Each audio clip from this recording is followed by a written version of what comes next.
ನಾರಾಯಣ ನಿನ್ನ ನಾಮದ ಸ್ಮರಣೆಯ ಸಾರಾಮೃತ ಎನ್ನ ಬಾಯಿಗೆ ಬರಲಿ. ಬಾರಂಗ ಕನಸಿನೊಳಾಗಲಿ ನನಸಿನೊಳಾಗಲಿ ಮನಸ್ಸು ಕೆಟ್ಟಿರಲಿ ಮುನಿದಿರಲಿ. ಜನಕಜಾಪತಿ ನಿನ್ನ ಅಭೀಷ್ಟದ ಸ್ಮರಣೆಯ ಅಷ್ಟಾಕ್ಷರ ಮಂತ್ರ ಜಪಿಸುವ ಹಾಗೆ ಬಾರಂಗ.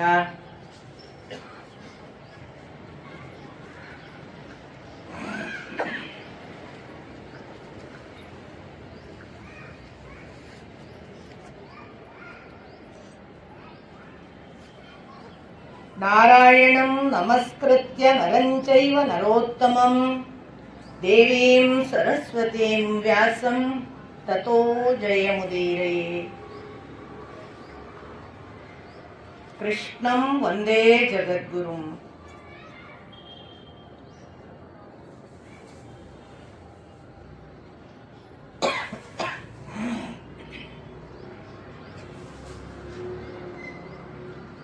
ನನಗೆ ಪರಮ ಪೂಜನೀಯರು, ನನ್ನ ನಿತ್ಯ ದಾರಿಯನ್ನು ನಡೆಸುವ ಪರಮ ಪೂಜ್ಯ ಶ್ರೀ ರಾಘವೇಂದ್ರ ಸ್ವಾಮಿಗಳು ಆದ ಈ ಸನ್ನಿಧಿಯ ದೇವರನ್ನು ವಂದಿಸಿ ಅದರ ಆಶೀರ್ವಾದವನ್ನು ನಿರಂತರವಾಗಿ ಬೇಡುತ್ತಾ ಈ ಕಾರ್ಯಕ್ರಮ ಸಾಧ್ಯವಾಗಿಸುವುದಕ್ಕೆ ಸಂಕಲ್ಪ ಮಾಡಿ ಅದರಂತೆ ನಡೆಯುತ್ತಿರುವ ಅರ್ಚಕರಾದ ಅಣ್ಣ ರಾಘವೇಂದ್ರ, ಅರುಣಣ್ಣ, ಅಜಿತ್ ಅಥವಾ ಎಲ್ಲ ಸಂಘಟನೆಯ ಪ್ರತಿಯೊಬ್ಬರನ್ನು ವಂದಿಸಿ ನೆರೆದಿರುವ ಎಲ್ಲ ಹಿರಿಯ ಭಕ್ತರ ಪದತಲಕ್ಕೆ ಹಣೆ ಹಚ್ಚಿ ನಮಸ್ಕಾರ.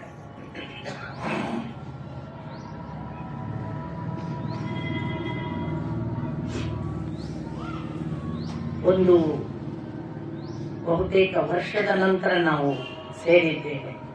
ಕಳೆದ ವರ್ಷ ಮಾರ್ಚ್ 20ರಿಂದ ಏಪ್ರಿಲ್ 10ರವರೆಗೆ ನಾವು ಈ ಮಹಾಭಾರತವನ್ನ ಓದುವ ಒಂದು ಕೆಲಸವನ್ನ ಮಾಡಿದ್ದೇವೆ.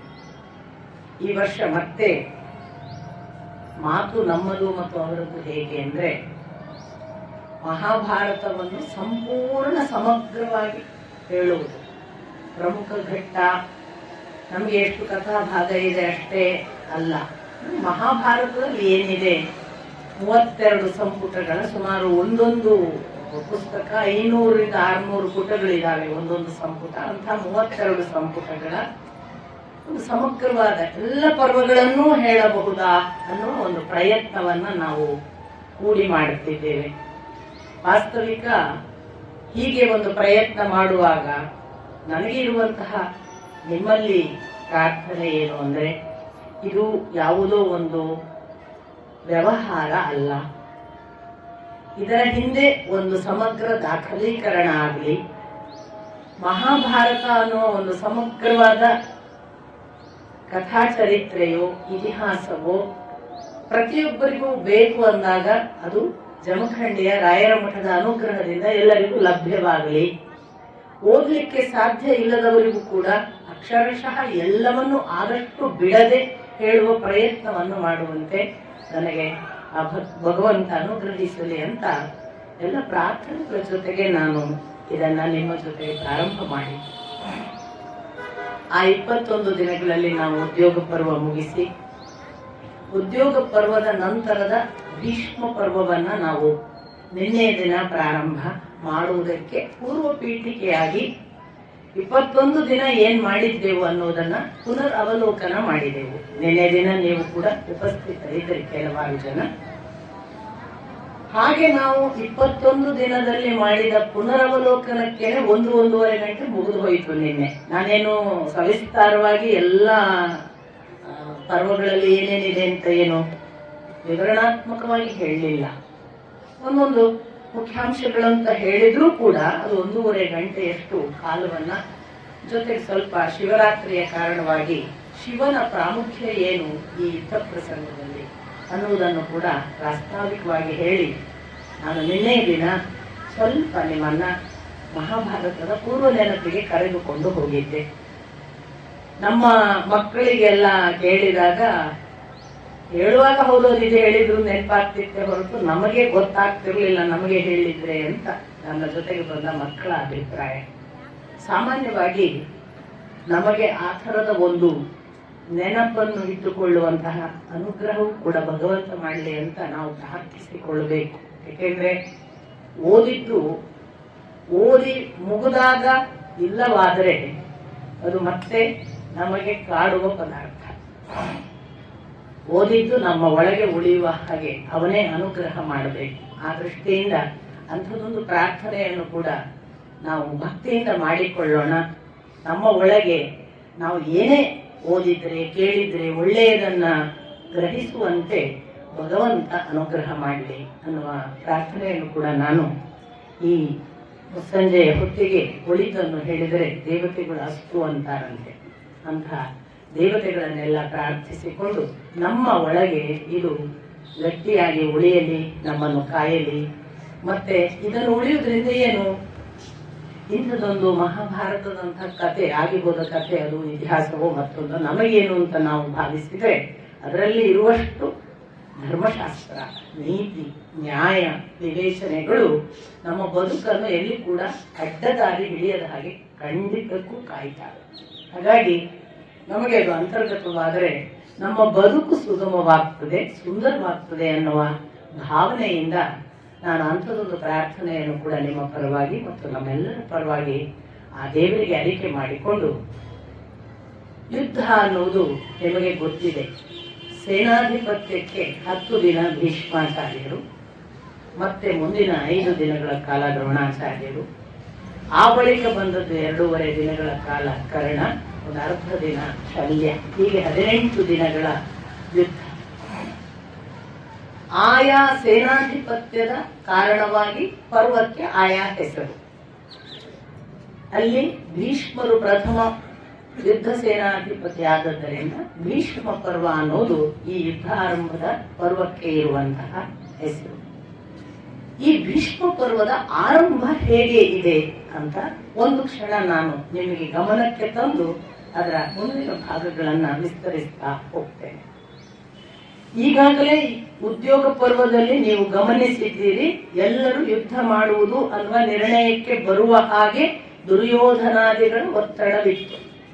ಯಾವ ಸಣ್ಣ ಪಾಲು ಕೊಡೋದಿಲ್ಲ, 5 ಗ್ರಾಮಗಳನ್ನು ಕೊಡೋದಿಲ್ಲ, ಸೂಜಿ ಮನೆಯ ಜಾಗ ಕೂಡ ಕೊಡೋಲ್ಲ ಅನ್ನುವ ಮಟ್ಟಿಗೆ ಸ್ಥಿರವಾಗಿ ದೃಢವಾಗಿ ತನ್ನ ಅಭಿಪ್ರಾಯವನ್ನ ದುರ್ಯೋಧನ ಹೇಳಿದ ಬಳಿಕ ಸಾಕ್ಷಾತ್ ಶ್ರೀಕೃಷ್ಣ ಸಂಧಾನ ಕೂಡ ವ್ಯರ್ಥ ಅಂತ ಶ್ರೀಕೃಷ್ಣನೇ ಘೋಷಿಸಿ, ಆಯ್ತು ನೀವೆಲ್ಲರೂ ಸೇರಿ ಯುದ್ಧ ಮಾಡುವುದಕ್ಕೆ ಸಿದ್ಧರಾಗಿ ಅಂತ ಪ್ರತಿಯೊಬ್ಬರು ಯುದ್ಧ ಸಿದ್ಧರಾದದ್ದನ್ನು ನೀವು ಗಮನಿಸಿದ್ದೀರಿ. ಹಾಗೆ ಯುದ್ಧ ಸಿದ್ಧತೆ ಆದ ನಂತರದಲ್ಲಿ ಒಬ್ಬೊಬ್ಬರಾಗಿ ಯುದ್ಧಕ್ಕೆ ತಮ್ಮ ತಮ್ಮ ಸೇನೆಯ ಸಹಿತ ಬರಬೇಕಾದದ್ದು ಎಲ್ಲಿಗೆ, ಯುದ್ಧ ಜಾಗ ಯಾವುದು ಅಂತ ಮೊದಲು ನಿರ್ಣಯವಾಗುತ್ತೆ. ಕುರುಕ್ಷೇತ್ರದಲ್ಲಿ ಯುದ್ಧ. ಈಗಲೂ ಕೂಡ ನಿಮಗೆ ಕುರುಕ್ಷೇತ್ರ ಅನ್ನುವ ಸ್ಥಳ ನೋಡುವುದಕ್ಕೆ ಲಭ್ಯವಿದೆ. ಆಗಲೂ ಹಾಗೆ ಇತ್ತ ಅಂತ ಸ್ವಲ್ಪ ಗಾಬರಿ ಆಗುತ್ತೆ ಈಗಿನ ಕುರುಕ್ಷೇತ್ರ ನೋಡಿದರೆ. ಆದ್ರೆ ಇಷ್ಟು ಮಾತ್ರ ಸತ್ಯ, ಅಲ್ಲಲ್ಲಿ ನೀರಿನ ತಾಣಗಳು ಅಲ್ಲಿ ಇದ್ದುವು ಅಂತ ಗೊತ್ತಾಗುತ್ತೆ. ಯಾಕೆ ಅಂದ್ರೆ ಕುದುರೆಗಳಿಗೆ, ಆನೆಗಳಿಗೆ ಅಥವಾ ಕಾಲಾಳುಗಳು ರಥದಲ್ಲಿ ಯುದ್ಧ ಮಾಡುವವರು ಎಲ್ಲರಿಗೂ ಕೂಡ ನೀರು ಅತ್ಯಂತ ಅವಶ್ಯಕ ಪದಾರ್ಥ ಅಲ್ಲಿ ಇತ್ತು ಅಂತ ಗೊತ್ತಾಗುತ್ತೆ. ಕುರುಕ್ಷೇತ್ರ ವಾಸ್ತವಿಕ ಒಳ್ಳೆಯ ತಪಸ್ವಿಗಳ ಜಾಗ. ಈ ಯೋಧರು ಯುದ್ಧ ಮಾಡಿ ಸ್ವರ್ಗಾಕಾಂಕ್ಷಿಗಳಾಗ್ಲಿಕ್ಕೆ ಇರುವಂತಹ ಒಂದು ಯುದ್ಧದ ನೆಪವನ್ನು ಹೂಡಿ ಬಂದವರು. ಅವರಿಗೂ ಕೂಡ ಸ್ವರ್ಗವೇ ಮೋಕ್ಷವೇ ಅವರ ಅಪೇಕ್ಷೆ. ಹಾಗಾಗಿ ಅದು ಒಳ್ಳೆಯ ಜಾಗ ಅಂತ ನಿರ್ಣಯ ಆಗುತ್ತೆ. ಸುಮಾರಾಗಿ ಮಾರ್ಗಶಿರ ಮಾಸ ಶುಕ್ಲ ಪಕ್ಷ ಏಕಾದಶಿಯ ದಿನ ಭಗವಂತ ಗೀತೆಯನ್ನ ಹೇಳಿದ್ದರಿಂದ ಆ ದಿನ ಆರಂಭವಾಯಿತು ಅಂತ ಇದನ್ನ ವ್ಯಾಖ್ಯಾನಕಾರರು, ವಿದ್ವಾಂಸರು ಲೆಕ್ಕಾಚಾರ ಮಾಡ್ತಾರೆ. ಹಾಗಂತ ನಿಮಗೆ ಪಠ್ಯದಲ್ಲಿ ಎಲ್ಲೂ ಈ ತರದ ಮಾರ್ಗಶಿರ ಮಾಸ ಇಂಥ ದಿನ ಅಂತ ಉಲ್ಲೇಖ ಬರೋದಿಲ್ಲ. ಬೇರೆ ಬೇರೆ ಲೆಕ್ಕಾಚಾರದಿಂದ ತೆಗೆದಂತಹ ಮಾಹಿತಿ. ಈ ನಿರ್ದಿಷ್ಟ ದಿನ ಕುರುಕ್ಷೇತ್ರದಲ್ಲಿ ಎಲ್ಲರೂ ಸಮಾವೇಶಗೊಳ್ಳುವುದು ಅಂತ ತೀರ್ಮಾನ ಆಗಿದೆ. ಯುದ್ಧಕ್ಕೆ ಎಲ್ಲರೂ ಬಂದಿದ್ದಾರೆ. ಯುದ್ಧಕ್ಕೆ ಪ್ರಾರಂಭದಲ್ಲಿ ಇನ್ನೂ ಯುದ್ಧ ಶುರುವಾಗಬೇಕು. ಆ ದಿವಸ ಅಥವಾ ಅದಕ್ಕೆ ಮುನ್ನಾ ದಿನ ಧೃತರಾಷ್ಟ್ರನ ಹತ್ರ ವೇದವ್ಯಾಸರು ಬರ್ತಾರೆ. ನೋಡಿ, ವೇದವ್ಯಾಸರು ತನ್ನ ಮಗನಾದ ಧೃತರಾಷ್ಟ್ರನ ಹತ್ರ ಬಂದು ಕೇಳಿಕೊಳ್ಳುವ ವಿಷಯ ಏನು ಅಂತಂದ್ರೆ, ಇದು ನಿನ್ನ ವಂಶದ ಒಂದು ಮಹಾಯುದ್ಧ. ನಿನ್ನ ಮಕ್ಕಳು, ಮೊಮ್ಮಕ್ಕಳು, ಅತ್ತ ಪಾಂಡವರ ಮಕ್ಕಳು, ಎಲ್ಲ ಜ್ಞಾತಿಗಳು ಕೂಡಿ ಹೋರಾಟ ಮಾಡುವ ಒಂದು ಐತಿಹಾಸಿಕ ಯುದ್ಧ. ನಿನಗೆ ಏನಾದರೂ ಇದನ್ನು ಕಣ್ಣಿನಿಂದ ನೋಡುವ ಅಪೇಕ್ಷೆ ಇದ್ದರೆ ನಾನು ನಿನಗೆ ದಿವ್ಯ ದೃಷ್ಟಿಯನ್ನು ಅನುಗ್ರಹಿಸ್ತೇನೆ ಅಂತ ಪ್ರಥಮದಲ್ಲಿ ಕೇಳ್ತಾರೆ ಧೃತರಾಷ್ಟ್ರನನ್ನು ವೇದವ್ಯಾಸರು. ವೇದವ್ಯಾಸರಿಗೆ ಧೃತರಾಷ್ಟ್ರ, ನಿಮಗೆ ನಾನು ನಿನ್ನೆ ದಿನ ಹೇಳಿದೆ ಹೇಗೆ ಉದ್ಯೋಗ ಪರ್ವದಲ್ಲಿ ಕೃಷ್ಣ ತನ್ನ ವಿಶ್ವರೂಪ ದರ್ಶನ ಮಾಡುವಾಗ ಇಲ್ಲಿ ಏನೋ ವಿಶೇಷವಾದದ್ದು ಘಟಿಸ್ತಾ ಇದೆ ಅಂತ ನನ್ನ ಅನುಭವಕ್ಕೆ ಬರ್ತಿದೆ. ನನಗೆ ದಯವಿಟ್ಟು ದಿವ್ಯ ದೃಷ್ಟಿಯನ್ನು ಕೊಟ್ಟು ನಾನು ಕೂಡ ಆ ವಿಶೇಷವನ್ನು ನೋಡುವ ಅನುಗ್ರಹ ಮಾಡುವಂತ ಧೃತರಾಷ್ಟ್ರ ಕೇಳಿಕೊಂಡಿದ್ದ. ಹಾಗೆ ಕೇಳಿಕೊಳ್ಳುವಾಗ ಧೃತರಾಷ್ಟ್ರ ಇನ್ನೊಂದು ಪ್ರಾರ್ಥನೆಯನ್ನು ಮಾಡಿದ್ದ, ನನಗೆ ನಿನ್ನ ಈ ವಿಶೇಷ ಘಟನೆಯನ್ನು ನೋಡುವವರೆಗೆ ಮಾತ್ರ ಕಣ್ಣು ಸಾಕು, ಮತ್ತೆ ಕಣ್ಣು ಬೇಡ ಅಂತ. ಅಲ್ಲಿಯವರೆಗೆ ಅವನ ಅಂಧತ್ವವನ್ನು ಒಪ್ಪಿಕೊಂಡವ. ಈಗ ಎರಡನೇ ಅವಕಾಶ ಅವನಿಗೆ ಕಣ್ಣು ಪಡೆಯಲಿಕ್ಕೆ ವೇದವ್ಯಾಸರೇ ಸ್ವತಃ ಬಂದು ಕೇಳ್ತಿದ್ದಾರೆ, ನಿನಗೆ ಬೇಕಾದ್ರೆ ಕಣ್ಣನ್ನು ದಿವ್ಯ ಚಕ್ಷು ಅಂತ ಏಕ ಅದು ಚಕ್ಷೌ ಆಗ್ತಿತ್ತು.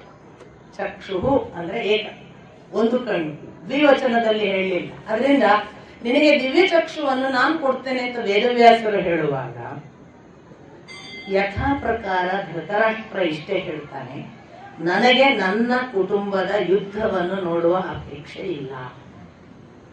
ನಾನು ಕಣ್ಣುಗಳಿಂದ ಅದನ್ನು ನೋಡುವುದಕ್ಕೆ ಕಾತರನಾಗಿಲ್ಲ. ಆದರೆ ನನಗೆ ಕೇಳಬೇಕು, ಅಷ್ಟನ್ನು ಅನುಗ್ರಹಿಸಿ ಅಂತ. ಕೇಳಬೇಕಾದ್ರೆ ಒಬ್ಬ ನೋಡಿ ಹೇಳುವವನು ಬೇಕಲ್ಲ. ಈಗ ವೇದವ್ಯಾಸರು ತೀರ್ಮಾನ ಮಾಡ್ತಾರೆ, ಇವನಿಗೆ ಹೇಳುವವನಿಗೆ ಒಬ್ಬನಿಗೆ ದಿವ್ಯ ಚಕ್ಷುವನ್ನು ಅನುಗ್ರಹಿಸಬೇಕು ಮತ್ತು ಹೇಳುವವನು ಯಾರು ಅಂತ ಆಯ್ಕೆ ಮಾಡಬೇಕು. ಆಗ ಅವರು ಆಯ್ಕೆ ಮಾಡಿದ್ದು, ನಿಮಗೆ ನಾನು ಹಿಂದೆ ಕೂಡ ಇದನ್ನ ಉಲ್ಲೇಖ ಮಾಡಿದ್ದೆ, ಆಗ ಆಯ್ಕೆ ಮಾಡಿದ್ದು ವಾಸ್ತವಿಕ ಸಂಜಯನನ್ನು. ಸಂಜಯ ಗವಲ್ಗಣ ಅನ್ನುವವನ ಮಗ. ಅವರಿಗೆ ಗಾವಲ್ಗಣ ಅಂತಾನು ಕರೀತಾರೆ. ನಿಮಗೆ ಗೊತ್ತು, ಸಂಸ್ಕೃತದಲ್ಲಿ ಧೃತರಾಷ್ಟ್ರನ ಮಕ್ಕಳು ಧಾರ್ತರಾಷ್ಟ್ರ, ಗವಲ್ಗಣನ ಮಗ ಗಾವಲ್ಗಣ, ಗಂಗೆಯ ಮಗ ಗಾಂಗೇಯ. ಇದು ಅವರದ್ದೊಂದು ಭಾಷಾ ಪ್ರಕ್ರಿಯೆ. ಅವರಿಗೆ ಸಂಬಂಧಪಟ್ಟವರನ್ನು ಹಾಗೆ ಕೊಡು. ಈ ಗವಲ್ಗಣನೂ ಕೂಡ ಸೂತ ಅಥವಾ ರಥವನ್ನ ನಡೆಸುತ್ತಿದ್ದ ತನ್ನ ಧೃತರಾಷ್ಟ್ರನ ತನ್ನ ವಂಶದ ಒಂದು ಪರಂಪರೆಯಾಗಿ. ಆ ಬಳಿಕ ಬಂದ ಈ ಸಾರಥಿ, ಇವನು ಕೂಡ ರಥವನ್ನು ನಡೆಸುವ ಧೃತರಾಷ್ಟ್ರನ ಸಾರಥಿಯೇ, ಒಬ್ಬ ಡ್ರೈವರ್. ನಾನು ಹಿಂದೆ ಕೂಡ ಈ ಮಾತನ್ನ ಹೇಳಿ,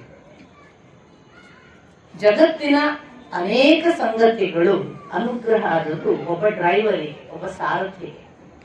ಸಾರಥಿಯ ಮಹತ್ವವನ್ನ ಬಹಳ ನಮಗೆಲ್ಲರಿಗೂ ಮುಟ್ಟುವ ಹಾಗೆ ತೋರಿಸಿದ್ದು ಶ್ರೀಕೃಷ್ಣ ತಾನು ಸ್ವತಃ ಮಹಾಭಾರತದಲ್ಲಿ ಅರ್ಜುನನ ಸಾರಥಿಯಾಗಿ. ಸಾರಥಿ ಆಗುವುದು ಅಷ್ಟು ದೊಡ್ಡ ಕೆಲಸ ಅಂತ ಅನೇಕರಿಗೆ. ನಾನು ಮೊನ್ನೆ ಒಂದು ದಿನ ಹೀಗೆ ಪ್ರಯಾಣ ಮಾಡುವಾಗ ನನ್ನ ಯಾವುದೋ ಭಾಷಣಕ್ಕೆ ಆರ್ಗನೈಸರ್ ಹೇಳಿದ್ರು, ನನ್ನ ಕಾರ್ ಬರುತ್ತೆ, ಒಬ್ರು ಬರ್ತಾರೆ ನಿಮ್ಮನ್ನು ಕರ್ಕೊಂಡು ಹೋಗ್ಲಿಕ್ಕೆ, ನೀವು ಕಾರ್ ಬಂದ್ ಕೂಡ ಅವ್ರು ಕಾಲ್ ಮಾಡ್ತಾರೆ, ಕೆಳಗ್ ಬನ್ನಿ ಹತ್ತಿ ಅಂತ. ನಾನು ಕಾರ್ ಹತ್ತಿದ ಮೇಲೆ ಆ ಹುಡುಗನಿಗೆ ಸಹಜವಾಗಿ ಕೇಳಿದೆ, ನನಗೆ ಅವರು ಆರ್ಗನೈಸರ್ ಹೇಳಿದ್ದೇನು, ನನ್ನ ಕಾರ್ ಬರುತ್ತೆ, ನನಗೆ ಸಂಬಂಧಪಟ್ಟವ್ರು ನಿಮ್ಮನ್ನು ಕರ್ಕೊಂಡು ಹೋಗ್ಲಿಕ್ಕೆ ಬರ್ತಾರೆ. ನಾನು ಸಹಜವಾಗಿ ಅವನಿಗೆ ಕೇಳಿದೆ, ಅಪ್ಪ ನೀನು ಅವ್ರಿಗೆ ಏನಾಗ್ಬೇಕು ಅಂತ. ನಾನು ಏನು ಆಗುದು ಬೇಡ್ರಿ ನಾನು ಕೂಡಲೇ, ಹಾಗಂದ್ರೆ ನಾನು ಡ್ರೈವರ್ ಹಾಗಾದ್ರೆ ಎಲ್ಲವೂ ಆಗ್ಬೇಕಪ್ಪ, ನೀನು ಹೀಗೆ ಹೇಳ್ಬಾರ್ದು, ನಾನು ಎಲ್ಲವೂ, ಯಾಕೆಂದ್ರೆ ನಾನು ಡ್ರೈವರ್ ಅನ್ನಬೇಕು. ನಾನು ಏನು ಆಗುದು ಬೇಡ, ನಾನು ಡ್ರೈವರ್ ಅಲ್ಲ, ಅಡ್ಜೆಕ್ಟಿವ್ ತಪ್ಪಾಗಿದೆ ಅಂದೆ. ಯಾಕೆಂದ್ರೆ ಸರ್ವಸ್ವವೂ ಆದವನು ಡ್ರೈವರ್ ಆಗ್ತಾನೆ.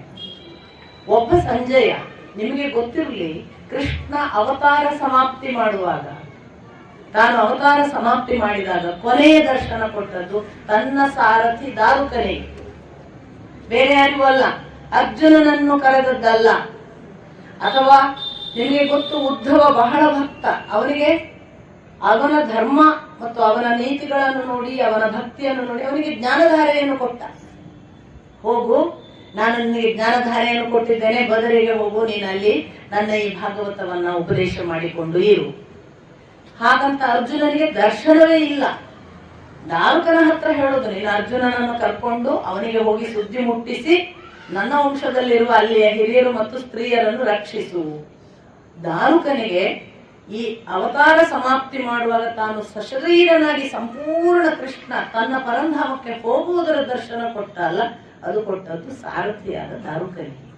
ಹಾಗಾಗಿ ಎಲ್ಲಿಯೋ ಒಂದು ಕಡೆ ಸಜೆಸ್ಟಿವ್ಲಿ ನಮ್ಮ ಪರಂಪರೆ ಹೇಳ್ತದೆ, ಯಾರು ಒಬ್ಬ ಚಾಲಕನಾಗಿ ಇರ್ತಾನೆ ಅವನು ಜೀವ ಕೊಟ್ಟು ತನ್ನ ಮಾಲಕನನ್ನು ರಕ್ಷಿಸ್ತಾನೆ. ಯಾವ ಚಾಲಕ ಕೂಡ, ನಾನು ಹಿಂದೆ ಅನೇಕ ಬಾರಿ ಇದನ್ನು ಭಗವದ್ಗೀತೆಯ ಪ್ರವಚನಗಳಲ್ಲೆಲ್ಲ ಹೇಳಿದ್ದುಂಟು, ಯಾವ ಚಾಲಕನು ಗಾಡಿಯಲ್ಲಿ ಕೂತು ಒಮ್ಮೆ ನಮಸ್ಕಾರ ಮಾಡಿ ಶುರು ಮಾಡುವಾಗ ಆಕ್ಸಿಡೆಂಟ್ ಆದ್ರೆ ನನ್ನ ಮಾಲಕ ಸಾಲಿ ನಾನು ಬದುಕಿಕೊಳ್ಳಿ ಅಂತ ಪ್ರಾರ್ಥನೆ ಮಾಡೋದಿಲ್ಲ. ಆಕ್ಸಿಡೆಂಟ್ ಆಗದೇ ಇರಲಿ ಅಂತ ಹೇಗೂ ಪ್ರಾರ್ಥನೆ ಮಾಡ್ತಿರ್ಬೋದು. ಒಂದೊಮ್ಮೆ ಆಕ್ಸಿಡೆಂಟ್ ಆದ್ರೆ ಮೊದಲು ತಾನೇ ಎದೆ ಕೊಡ್ಲಿಕ್ಕೆ ಎದುರಿಗೆ ಇರೋನಲ್ವಾ. ಹಾಗಾಗಿ ಜೀವ ಕೊಟ್ಟು ರಕ್ಷಿಸುವವ ಚಾಲಕ. ಮತ್ತೆ ಯಾರೆಲ್ಲ ಇಷ್ಟು ಅನ್ಯೋನ್ಯ ಭಾವದಿಂದ ಒಂದು ಚಾಲಕನಾಗಿ ಇರ್ತಾರಲ್ಲ, ಅವರು ಕೇವಲ ಚಾಲಕನಾಗಿ ಇರುವುದಿಲ್ಲ, ಅವರು ಜೀವನ ಒಡನಾಡಿಯಾಗಿ ಬಿಟ್ಟಿರ್ತಾರೆ. ಆ ಥರ ಇದ್ದವರೆಲ್ಲ ಒಂದೆರಡು ವರ್ಷ ಚಾಲಕರಾಗಿರೋದಿಲ್ಲ. ನೀವು ನೋಡಿ, ಮಹಾ ಘಟಾನುಘಟಿಗಳಿಗೆಲ್ಲ 20-25 ವರ್ಷದಿಂದ ಒಬ್ಬನೇ ಚಾಲಕ. 1 ವರ್ಷಕ್ಕೆ 2 ವರ್ಷಕ್ಕೆ ಬದಲಾಗುವವರು ಬಹಳ ಅಪರೂಪ.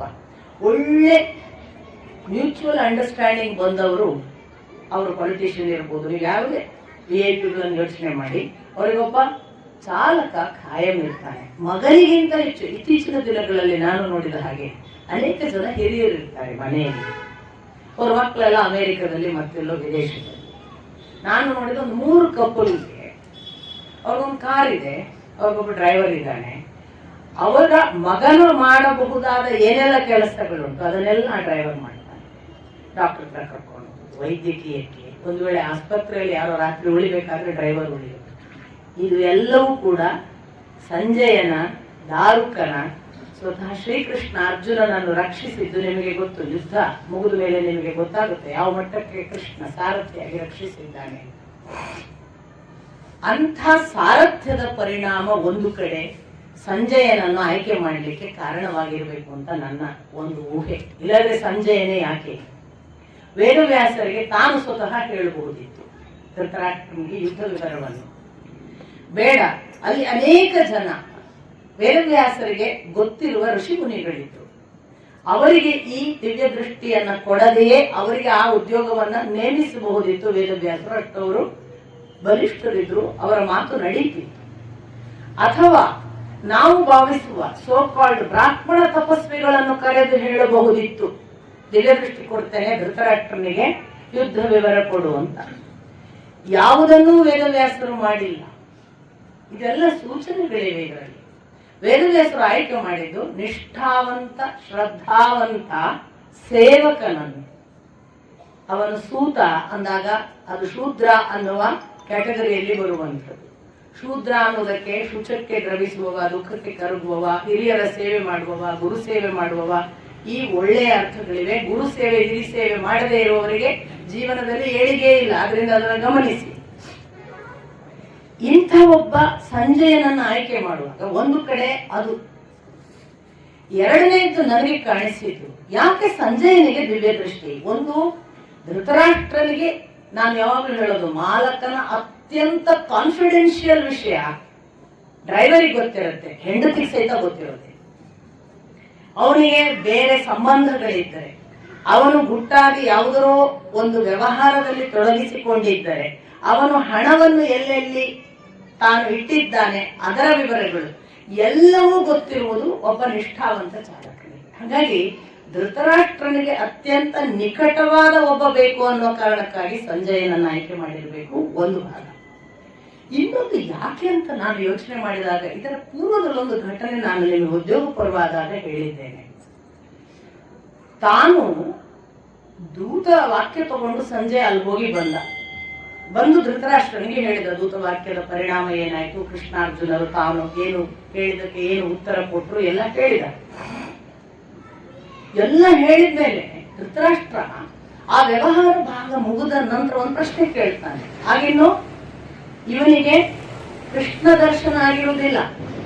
ಒಂದು ಪ್ರಶ್ನೆ ಕೇಳ್ತಾನೆ, ಅಲ್ಲ ನೀನು ದೂತವಾಕ್ಯಕ್ಕೆಲ್ಲ ಹೋದಾಗ ನಿನಗೆ ಕೃಷ್ಣನನ್ನು ನೋಡುವುದಕ್ಕೆ ಹೇಗೆ ಸಾಧ್ಯ ಆಯ್ತು? ಅವನ ಪ್ರಶ್ನೆ ಧೃತರಾಷ್ಟ್ರನ. ಕೃಷ್ಣನಂತ ಮಹಾನುಭಾವರನ್ನು ನೀನು ನೋಡಿದ್ದೀಂತೆಲ್ಲ ಹೇಗೆ ನೋಡಕ್ ಸಾಧ್ಯ ಆಯ್ತು ಅಂತ ಪ್ರಶ್ನೆ ಕೇಳ್ತಾನೆ. ಈ ಪ್ರಶ್ನೆ ಕೇಳುವಾಗ ವಾಸ್ತವಿಕ ಕೃಷ್ಣನ ಮಾತು ಏನು, ಅರ್ಜುನನ ಮಾತು ಏನು, ಭೀಮನ ಮಾತು ಏನು, ಯುಧಿಷ್ಠಿರನ ಮಾತು ಏನು ಅನ್ನೋದನ್ನು ನಾನು ಈಗ ಹೇಳುವಾಗ ಬರೇ ದುರ್ಯೋಧನ ಧೃತರಾಷ್ಟ್ರ ನೀವುಗಳಷ್ಟೇ ಇರಬೇಡಿ, ನನಗೆ ಏಕಾಂತದಲ್ಲಿ ಇದನ್ನು ಅವರು ಹೇಳಿದ್ದರಿಂದ ಅವರ ಮಾತುಗಳನ್ನು ಅಧಿಕೃತವಾಗಿ ಹೌದು ಅಂತ ಹೇಳಲಿಕ್ಕೆ ವ್ಯಾಸರನ್ನು ಮತ್ತು ಗಾಂಧಾರಿಯನ್ನು ಕೂಡ ಕರೀರಿ ಅಂತ ಸಂಜಯ ರಿಕ್ವೆಸ್ಟ್ ಮಾಡಿದ್ದಾನೆ. ಅಲ್ಲಿ ನಡೆದ ಸಂಭಾಷಣೆಯನ್ನು ವೇದವ್ಯಾಸರು ಮತ್ತು ಗಾಂಧಾರಿಯ ಉಪಸ್ಥಿತಿಯಲ್ಲಿ ಸಂಜಯ ಹೇಳುವಾಗ ಧೃತರಾಷ್ಟ್ರ ಈ ಪ್ರಶ್ನೆ ಕೇಳುವುದು ಆಯ್ತು, ಅವರ ಮಾತು ಅಭಿಪ್ರಾಯ ಗೊತ್ತಾಯಿತು. ಆದ್ರೆ ನನಗೊಂದು ಸಂದೇಹ, ನಿನಗೆ ಕೃಷ್ಣ ದರ್ಶನ ಹೇಗಾಯ್ತು? ನಿನ್ನಂತ ಸಾಮಾನ್ಯನಿಗೆ ಕೃಷ್ಣ ಹೇಗೆ ಕಾಣಕ್ ಸಾಧ್ಯ ಅಂತ ಆಗ ಧೃತರಾಷ್ಟ್ರನ ಪ್ರಶ್ನೆ. ನೋಡಿ, ಧೃತರಾಷ್ಟ್ರನಿಗೆ ಆಗಲೇ ಗೊತ್ತಿತ್ತು ಕೃಷ್ಣ ದೊಡ್ಡವ. ಸಂಜಯನ ಉತ್ತರ ಏನು ಗೊತ್ತಾ? ನಾನು ಸಂಸಾರದ ಮೋಹದಲ್ಲಿ ಬಿದ್ದವನಲ್ಲ ನಿನ್ನ ಹಾಗೆ.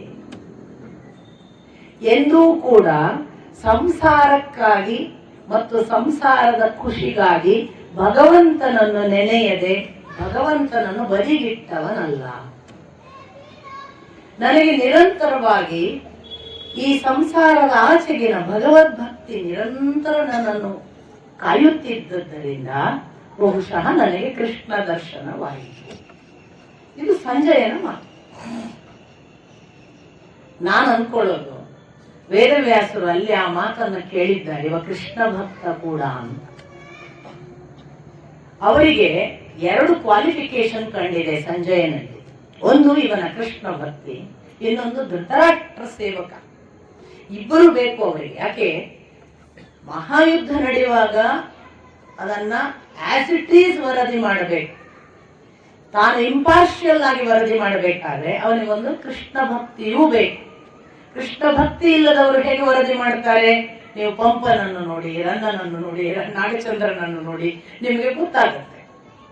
ಅವರು ಜನ್ನ, ನಾಗಚಂದ್ರ, ಪಂಪ, ರನ್ನರು ಎಲ್ಲರೂ ಕೂಡ ಏನ್ ಮಾಡಿದ್ರು ಅಂದ್ರೆ ಕೃಷ್ಣನನ್ನು ಖಳನಾಯಕನನ್ನಾಗಿ, ಕರ್ಣನನ್ನು ನಾಯಕನನ್ನಾಗಿ, ದುರ್ಯೋಧನನನ್ನು ನಾಯಕನನ್ನಾಗಿ, ಭೀಮನನ್ನು ಖಳನಾಯಕನನ್ನಾಗಿ ಚಿತ್ರಿಸಿದ್ದಾರೆ. ಯಾಕೆ ಅಂದ್ರೆ ಕೃಷ್ಣ ಭಕ್ತಿ ಇಲ್ಲ. ಕೃಷ್ಣ ಭಕ್ತಿ ಇಲ್ಲದಿದ್ರೆ ಏನಾಗ್ತದೆ ಅನ್ನೋದಕ್ಕೆ ಬಹಳ ಅಪೂರ್ವ ಉದಾಹರಣೆ ಶಿಶುಪಾಲ. ನಿಮಗೆ ಗೊತ್ತು, ನಮಗೆ ಭಕ್ತಿ ಇಲ್ಲದಿದ್ರೆ ನಾವು ದೊಡ್ಡದನ್ನು ದೊಡ್ಡದು ಅಂತ ಒಪ್ಕೊಳ್ಳೋದು ಸಿಂಪಲ್. ದೊಡ್ಡದನ್ನು ದೊಡ್ಡದು ಅಂತ ಒಪ್ಪಿಕೊಳ್ಬೇಕಾದಾಗ ನಮ್ಮೊಳಗೊಂದು ಶ್ರದ್ಧೆ ಭಕ್ತಿ ಬೇಕು. ನೋಡಿ, ವೇದವ್ಯಾಸರು ಇದ್ರು ಅಗ್ರ ಪೂಜೆ ನಡೆಯುವಾಗ. ವಯಸ್ಸಿನಿಂದ ದೊಡ್ಡವರು, ತಪದಿಂದ ದೊಡ್ಡವರು, ಋಷಿ ಸದೃಶರು. ಭೀಷ್ಮಾಚಾರ್ಯರಿದ್ರು, ಸಾಕಷ್ಟು ಪರಿಶ್ರಮ ಮಾಡಿ ಜಗತ್ತಿನ ಧರ್ಮ ಶಾಸ್ತ್ರ, ಇತಿಹಾಸ ಅಥವಾ ಯಾವುದನ್ನ ಜ್ಞಾನ ಅಂತ ಹೇಳ್ತೇವೆ ಆ ಜ್ಞಾನಧಾರೆಯ ಒಬ್ಬ ಪ್ರತಿನಿಧಿ ಭೀಷ್ಮಾಚಾರ್ಯರು. ಅವರಿದ್ರು ಆ ಅಗ್ರ ಪೂಜೆಯ ಸಂದರ್ಭದಲ್ಲಿ. ಪರಶುರಾಮ, ನಾರದ ಮೊದಲಾದ ಋಷಿಮುನಿಗಳಿದ್ರು, ವಸಿಷ್ಠಾದಿ ಋಷಿಗಳಿದ್ದಾರೆ. ಇವರು ಎಲ್ಲರೂ ಕೃಷ್ಣನನ್ನು ಅಗ್ರ ಪೂಜೆಗೆ ಒಪ್ಪಿಕೊಳ್ಳುವಾಗ ಒಪ್ಪಿಕೊಳ್ಳದೆ ಇರುವವನು ಒಬ್ಬ ಅತ್ತೆಯ ಮಗ ಶಿಶುಪಾಲ, ಮನೆಯ ಹುಡುಗ. ಯಾಕೆ ಎಡಪಂಥೀಯರು ಹುಟ್ಟುತ್ತಾರೆ ಅಂದ್ರೆ ದೊಡ್ಡದನ್ನು ಒಪ್ಪಿಕೊಳ್ಳದವರೆಲ್ಲ ಎಡಪಂಥೀಯರಾಗ್ತಾರೆ ಅನ್ನೋದಕ್ಕೆ ಶಿಶುಪಾಲ ಉದಾಹರಣೆ. ದೊಡ್ಡದನ್ನು ಒಪ್ಪಿಕೊಂಡು ಬಿಟ್ರೆ ಏನಾಗುತ್ತೆ ಹೇಳಿ? ಈಗ ಇಷ್ಟು ಜನ ನಾವು ಕೃಷ್ಣ ದೊಡ್ಡವ ಅಂತೇವೆ, ನಮಗೆ ಅಸ್ತಿತ್ವದ ಅಪೇಕ್ಷೆ ಇಲ್ಲ. ನಮ್ಗೇನು, ನಾವು ಅವನ ಭಕ್ತನಾಗಿ ಸಂತುಷ್ಟರು ಅನ್ಕೊಳ್ಳಿ. ನಾವೆಲ್ಲ ಅವಾಗ ಒಂದು ಸಮೂಹದಲ್ಲಿ ಭಕ್ತಿಯಿಂದ ಹೋಗಕ್ ಬರುತ್ತೆ. ಈಗ ಒಬ್ರು ಇರ್ತಾರೆ ಅಂತ ಅನ್ಕೊಳ್ಳಿ, ಏನ್ ಕೃಷ್ಣ ದೊಡ್ಡವಾದ್ರೆ ನಮ್ಗೇನು ನಮ್ಮ ಅಸ್ತಿತ್ವವೇ ಇಲ್ವಾ? ನಾವು ಇರೋದು ಸುಮ್ಮನೆಯ? ನಮ್ಗೆ ಇಲ್ಲಿ ಇರುವುದಕ್ಕೆ ನಮ್ಮ ಭೌತಿಕ ಶರೀರಕ್ಕೆ ಮಾತ್ರ ಒಂದು ಅರ್ಥವೇ ಇಲ್ವಾ? ಹೀಗೊಂದು ಪ್ರಶ್ನೆ ಮಾಡುವವನಿಗೆ ನಾನು ಕೂಡ ಇದ್ದೇನೆ ಅಂತ ತೋರಿಸ್ಬೇಕಾಗಿ ಬಂದಾಗ ಅವನು ಆ ದೊಡ್ಡವನನ್ನು ಇಲ್ಲ ಸುಳ್ಳು ಅಂತ ಹೇಳಕ್ ಶುರು ಮಾಡ್ತಾನೆ. ಇವತ್ತು ಎಡಪಂಥೀಯರು ಮಾಡೋದು ಅದನ್ನು. ಅವ್ರಿಗೆ ಏನು ಸಮಸ್ಯೆ ಅಂದ್ರೆ ಇಡೀ ದೇಶದ 75% ಜನಾಂಗ ಅಥವಾ ಅದಕ್ಕೂ ಹೆಚ್ಚು ಒಂದು ದೊಡ್ಡದು ಇದೆ, ಆ ದೊಡ್ಡದನ್ನು ನಾವು ನಂಬಿದ್ದೇವೆ ಅಂತ ಹೋಗುವವರೇ. ಅವ್ರು ಎಲ್ಲರೂ ಇವರನ್ನು ದೊಡ್ಡವರು ಅನ್ನೋದಿಲ್ಲ. ನೀವೇನು ನಮ್ಮ ಹಾಗೆ ಅಥವಾ ನಮ್ಮಕ್ಕಿಂತ ಕಡಿಮೆ ಇರ್ಬೋದು, ಅಥವಾ ನೀವು ನಮ್ಮ ಹಾಗೆ ಸಾಮಾನ್ಯರಿರ್ಬೋದು, ನಿಮಗೇನು ಪ್ರತ್ಯೇಕ ಪ್ರಾತಿನಿಧ್ಯ ಆ ಭಗವಂತ ದೊಡ್ಡವ ಅಂತ 75% ಹೇಳುವಾಗ ಇವ್ರಿಗೆ ಏನಾಗ್ತದೆ, ನಾನು ಏನೂ ಅಲ್ವಾ, ನನ್ನ ಅಸ್ತಿತ್ವ ಏನೂ ಇಲ್ವಾ. ಈ ನನ್ನ ಅಸ್ತಿತ್ವ ಅನ್ನುವುದನ್ನು ಸ್ಥಾಪಿಸುವವರೆಲ್ಲ ಶೃಗಾಲ ವಾಸುದೇವ ಅಂತ ಒಬ್ಬ ಬರ್ತಾನೆ. ಭಾಗವತದಲ್ಲಿ ಅವನ ಉಲ್ಲೇಖ ಕೂಡ ಇದೆ. ಅವನಿಗೆ ಹೆಸರು ವಾಸುದೇವ ಅಂತ ಇಟ್ಟಿರ್ತಾರೆ. ಅವನು ಎಲ್ಲಿವರೆಗೆ ಅವನ ವಾದ ಅಂದ್ರೆ, ಅವನು ವಾಸುದೇವ ದೊಡ್ಡವ, ಅವನಿಗಿಂತ ಮೊದಲು ಹುಟ್ಟಿದವ ನಾನು ವಾಸುದೇವ ಅಂತ ನನ್ನ ಹೆಸರು, ನಾನೇ ದೊಡ್ಡವ, ನಾನೇ ವಾಸುದೇವ. ಅವನು ಸುಮ್ಮನೆ ಬಂಡಲ್ ಬಾಜಿ ಇಂತ ಊರೆಲ್ಲ ತಿರುಗಾಡೋದು ಹೇಳ್ಕೊಂಡು, ನಾನೇ ದೊಡ್ಡವ ಅನ್ನುವ ಆ ವಾಸುದೇವನನ್ನು ಒಂದು ದಿನ ತಲೆ ಕತ್ತರಿಸಿ ಕೊಂದು ಹಾಕ್ಬಿಡ್ತಾನೆ ಕೃಷ್ಣ. ನಾನೇ ದೊಡ್ಡವ ಅನ್ನುವವರನ್ನು, ದೊಡ್ಡದು ಇನ್ನೊಂದು ಇದೆ ಅಂತ ನಂಬದವರನ್ನು ತಲೆ ಕತ್ತರಿಸಿ ಮುಗಿಸಿ ಬಿಡಿ ಅನ್ನುವುದೇ ಕೃಷ್ಣನ ಆದೇಶ, ಸೂಚನೆ. ಅವನು ಅಗ್ರ ಪೂಜೆ ಬೇಡ ಅಂತ ಶಿಶುಪಾಲನಿಗೂ ಮಾಡಿದ್ದು ಅದನ್ನೇ. ಅಗ್ರ ಪೂಜೆ ಬೇಡ ಅನ್ನೋದಕ್ಕಲ್ಲ, ಇವನೇ ಅಂತ ದೊಡ್ಡವ, ಇವನಿಗೇನಿದೆ, ಇವನ್ ಕ್ಯಾರೆಕ್ಟರ್ಲೆಸ್, ಇವನಿಗೇನಾದ್ರೂ ಮಾನ ಮರ್ಯಾದೆಗಳಿವೆಯಾ, ಇವ ಕುಲಘಾತಕ, ಅದು ಇದು ಬೇಡವಾದ ಮಾತುಗಳನ್ನು ಎಷ್ಟು ಹೇಳಿದ, ಯಾವ ಮಟ್ಟಕ್ಕೆ ಹೇಳಿದ ಅನ್ನೋದನ್ನು ನೀವು ಮಹಾಭಾರತ ಭಾಗವತದ ಭಾಗಗಳನ್ನು ಓದ್ಬೇಕು. ಆಗ ಏನ್ ಮಾಡಿದ, ತಾಯಿಗೆ ಕೊಟ್ಟಿದ್ದ 100 ತಪ್ಪು ಕ್ಷಮಿಸ್ತೇನೆ, 101ನೇ ತಪ್ಪು ಸಹಿಸಿಕೊಳ್ಳೋದಿಲ್ಲ ಅಂತ ಅದು ದಾಟಿ ಅವ್ರು ಏನೇನೆಲ್ಲ ಮಾಡಿದ್ದ ಅಂತ ವಿವರಣೆ ಕೊಟ್ಟೇ ಕೊಡ್ತಾನೆ ಕೃಷ್ಣ. ಭೀಷ್ಮಾಚಾರ್ಯರು ಕೂಡ ಒಂದಷ್ಟು ವಿವರಣೆ ಕೊಡ್ತಾರೆ, ಶಿಶುಪಾಲ ಮಾಡಿದ ತಪ್ಪುಗಳು ಏನು ಅಂತ. ಕೃಷ್ಣನು ಹೇಳ್ತಾರೆ, ನನ್ನ ಅಪ್ಪನಿಗೆ ಇವನೇನು ಮಾಡಿದ್ದಾನೆ, ವಸುದೇವನಿಗೆ, ನಮ್ಮ ಕುಲದ ಹೆಣ್ಣು ಮಕ್ಕಳನ್ನು ಒಂದು ದಿವಸ ವಶಪಡಿಸಲಿಕ್ಕೆ ಅಪಹರಿಸಲಿಕ್ಕೆ ಹೇಗೆ ನೋಡಿದ್ದಾನೆ, ತುಂಬಾ ವಿವರಗಳನ್ನು ಕೊಟ್ಟು ಕೊಲ್ತಾನೆ. ಈ ನಾನು ಅನ್ನುವ ಅಸ್ತಿತ್ವವೇ ಪ್ರಧಾನ ಆದವರಿದ್ದಾರಲ್ಲ, ಅವರು ಭಕ್ತರಲ್ಲ, ಅವರು ದೊಡ್ಡದನ್ನು ಒಪ್ಪಿಕೊಳ್ಳುವವರಲ್ಲ, ನಾವೇ ದೊಡ್ಡವರು ಅನ್ನುವವರು. ಭಕ್ತಿ ಇಲ್ಲದೆ ಇದ್ದವನು ಮಹಾಭಾರತ ಯುದ್ಧವನ್ನೇನಾದರೂ 4 ಜನರಿಗೆ ನಾಳೆ ಉಳಿಸಬೇಕಾದವನಾಗಬೇಕು. ಅವನು ನೋಡಿ, ಇಡೀ ನಮಗೆ ಮಹಾಭಾರತ ಯುದ್ಧ ಉಳಿಯುವುದು ಸಂಜಯನ ಮುಖಾಂತರ. ಇವತ್ತು ನಮಗೆ ನಾವು ಖುಷಿಯಿಂದ ಭಗವದ್ಗೀತೆ ಅನ್ನುವ ಮಹಾ ಧರ್ಮಶಾಸ್ತ್ರ ನಮಗೆ ಸಿಕ್ಕಿದೆ ಅಂತ ಖುಷಿ ಪಟ್ಟರೆ ಸಂಜಯನಿಗೆ ಕೃತಾರ್ಥರಾಗಬೇಕು. ಅದನ್ನು ಹೇಳಿದವ ಸಂಜಯ.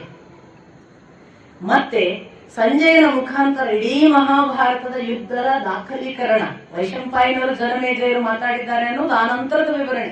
ಮೊದಲು ಹೇಳಿದವ ಸಂಜಯ ಧೃತರಾಷ್ಟ್ರನಿಗೆ. ಯಾಕೆಂದ್ರೆ ಯುದ್ಧ ನಡೆಯುವಾಗ ರಿಪೋರ್ಟ್ ಆದದ್ದು ಸಂಜಯನಿಂದ, ಆ ನಂತರದ್ದು ಸೆಕೆಂಡ್ ರಿಪೋರ್ಟ್, ಥರ್ಡ್ ರಿಪೋರ್ಟ್. ನಮ್ಮಲ್ಲಿ ಮಾಡ್ತಾರಲ್ಲ, ಒಬ್ರು ಪತ್ರಕರ್ತರು ಒಂದು ರಿಪೋರ್ಟ್ ಮಾಡಿದ್ರೆ ಆ ಕಾಪಿ ಇನ್ನೊಬ್ಬ ಪತ್ರಕರ್ತರಿಗೆ ಹೋಗ್ತದೆ. ಆ ಎಲ್ಲಾ ಪತ್ರಿಕೆ ಅದೇ ರಿಪೋರ್ಟ್ ಅನ್ನು ಸ್ವಲ್ಪ ವಾಕ್ಯ ಬದಲಾಯಿಸಿ ಮಾಡ್ತಾರಲ್ಲ, ಆ ತರ ಆಗ್ಬಿಡುತ್ತೆ.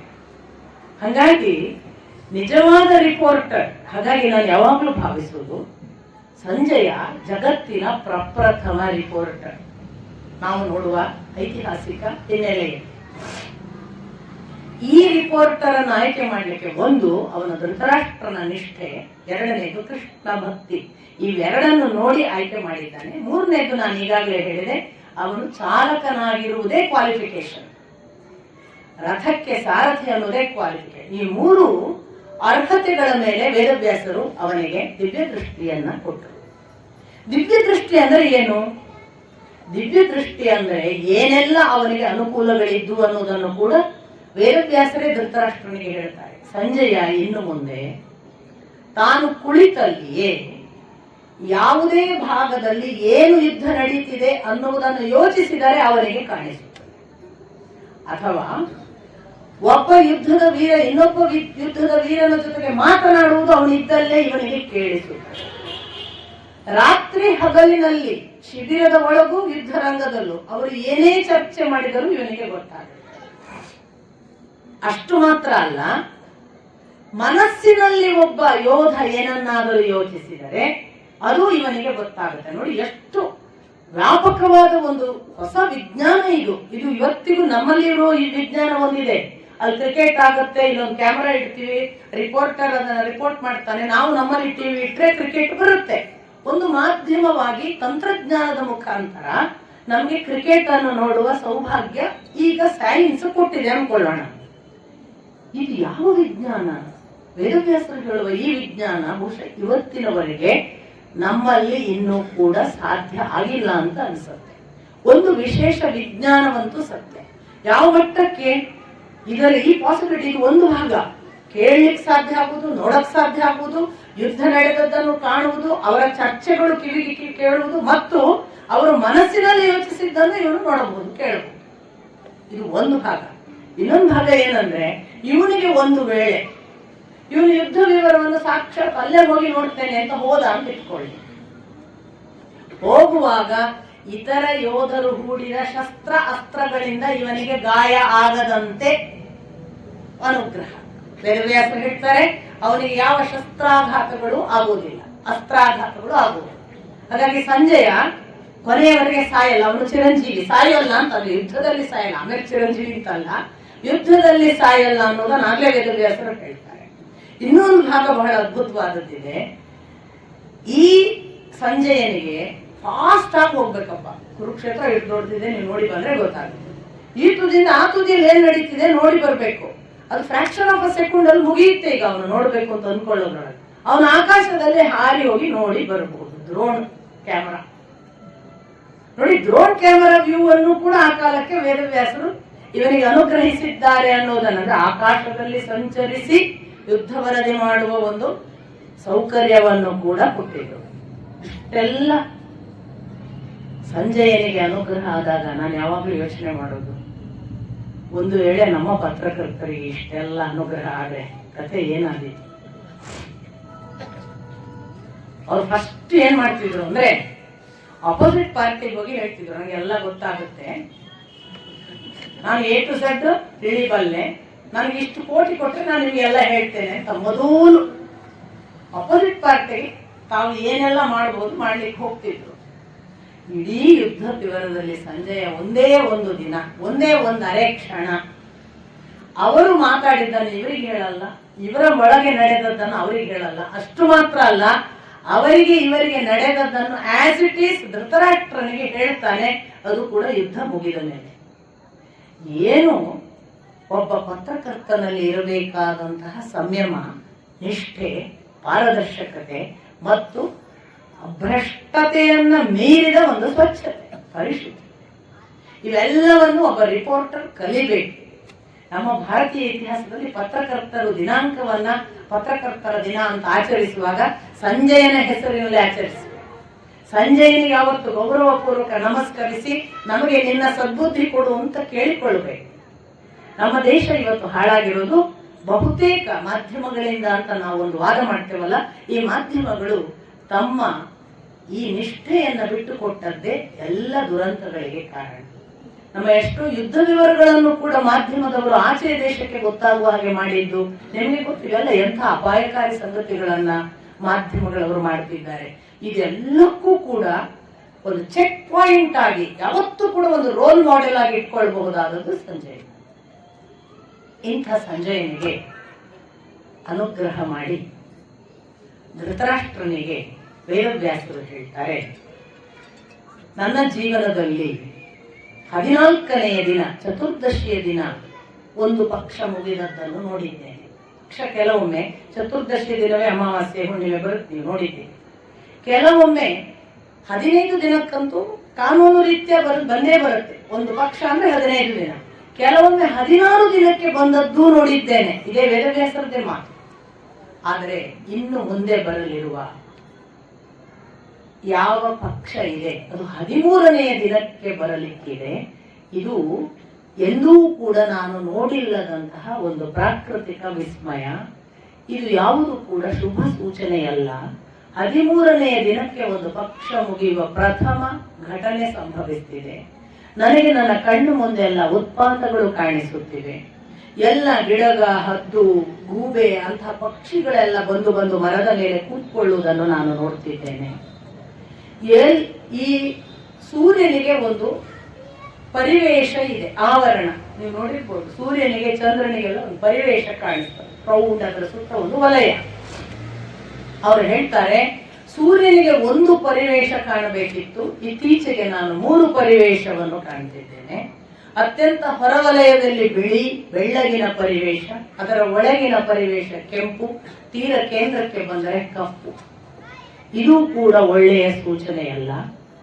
ನಿತ್ಯದಲ್ಲಿ ನಾವು ನೋಡುವಾಗ ಅನೇಕ ತರದ ಗೀಳಿಡುವ, ಜೇಂಕಾರದ ಅಥವಾ ಯಾವುದೋ ಹೂಂಕಾರದ ಪಕ್ಷಿ ಪ್ರಾಣಿಗಳ ಧ್ವನಿಗಳು ಕೂಡ ಅಪಶಕುನವನ್ನೇ, ಅಶುಭವನ್ನೇ ಸೂಚಿಸ್ತೇವೆ.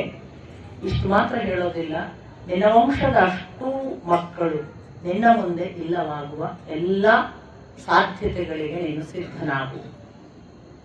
ಅಷ್ಟು ಹೇಳಿ ಪುನಃ ಕೇಳ್ತಾರೆ ವೇದವ್ಯಾಸರು ಧೃತರಾಷ್ಟ್ರನಿಗೆ, ಈಗಲೂ ಯೋಚಿಸು, ನಿನಗೆ ಕಾಲ ಮಿಂಚಿಲ್ಲ, ನೀನು ಈಗಲೂ ಮನಸ್ಸು ಮಾಡಿದರೆ ಯುದ್ಧವನ್ನು ನಿಲ್ಲಿಸಬಹುದು, ಪ್ರಯತ್ನಿಸುತ್ತೀಯಾ ಅಂತ ಕೇಳ್ತಾರೆ ತಂದೆಯಾಗಿ. ಧೃತರಾಷ್ಟ್ರ ತಕ್ಷಣ ಕೊಡುವ ಉತ್ತರ, ವಿಧಿ ಹಾಗೆ ನಿಯಮಿಸಿದೆ, ಎಲ್ಲರೂ ಸಾಯಬೇಕು ಅಂತಲೇ ವಿಧಿಯ ನಿಯಮ ಇದೆ, ನಾನ್ಯಾರು ತಡೆಯುವುದಕ್ಕೆ. ಕೂಡಲೇ ಅವನಿಗೆ ಭಯ ಕೂಡ ಆಗತ್ತೆ, ಇಲ್ಲಿ ವೇದವ್ಯಾಸರು ಶಾಪ ಗೀಪ ಕೊಟ್ಟಾರೋ ಅಂತ. ಕೂಡಲೇ ಹೇಳ್ತಾನೆ, ನೀವು ನನ್ನನ್ನು ಶಪಿಸಬೇಡಿ, ನಾನು ಏನು ಮಾಡಲಿ, ನಾನು ಒಂದು ದೃಷ್ಟಿಯಿಂದ ಸ್ವಾರ್ಥಿ, ಮೋಹಕ್ಕೆ ಒಳಗಾಗಿ ಬಿಟ್ಟಿದ್ದೇನೆ, ನನಗೆ ಈ ಮೋಹದಿಂದ ಹೊರಗೆ ಬರಲು ಸಾಧ್ಯವಿಲ್ಲ, ಆದ್ದರಿಂದ ಕ್ಷಮಿಸಿ. ಮತ್ತೆ ಇದು ಹೀಗೆ ನಡೆಯಬೇಕು, ನಡೆಯಲಿಕ್ಕಿದೆ ಅನ್ನೋ ವಿಧಿ ಅನ್ನೋದನ್ನೇ ನಾನು ಒಪ್ಪಿಕೊಂಡಿದ್ದೇನೆ, ಹಾಗೆ ನೀವು ಭಾವಿಸಿ. ಮತ್ತೆ ಇದರಲ್ಲಿ ನನ್ನ ಪಾಲು ಏನು ಇಲ್ಲ, ನನ್ನ ಮಕ್ಕಳು ನನ್ನ ಮಾತು ಕೇಳುವುದಿಲ್ಲ, ಇದು ಯಥಾ ಪ್ರಕಾರ ನನ್ನ ಮಗ ನನ್ನ ಮಾತು ಕೇಳುವುದಿಲ್ಲ, ಆದ್ದರಿಂದ ಈ ಯುದ್ಧ ಅನಿವಾರ್ಯ, ಇದು ಹೀಗೆ ನಡೆಯಬೇಕೆಂದು ದೈವೇಚ್ಛೆ ಎಂದು ಕಾಣುತ್ತದೆ ಅಂತಾನೆ ಸಂಜಯನಿಗೆ ದಿವ್ಯ ದೃಷ್ಟಿಯನ್ನು ಅನುಗ್ರಹಿಸಿ ವೇದವ್ಯಾಸರು ಹೊರಡುವಾಗ ಪುನಃ ಕೇಳ್ತಾನೆ. ಇವ ಬಹಳ ಒಳಗೊಳಗೆ ಕಪಟಿ ಕೂಡ.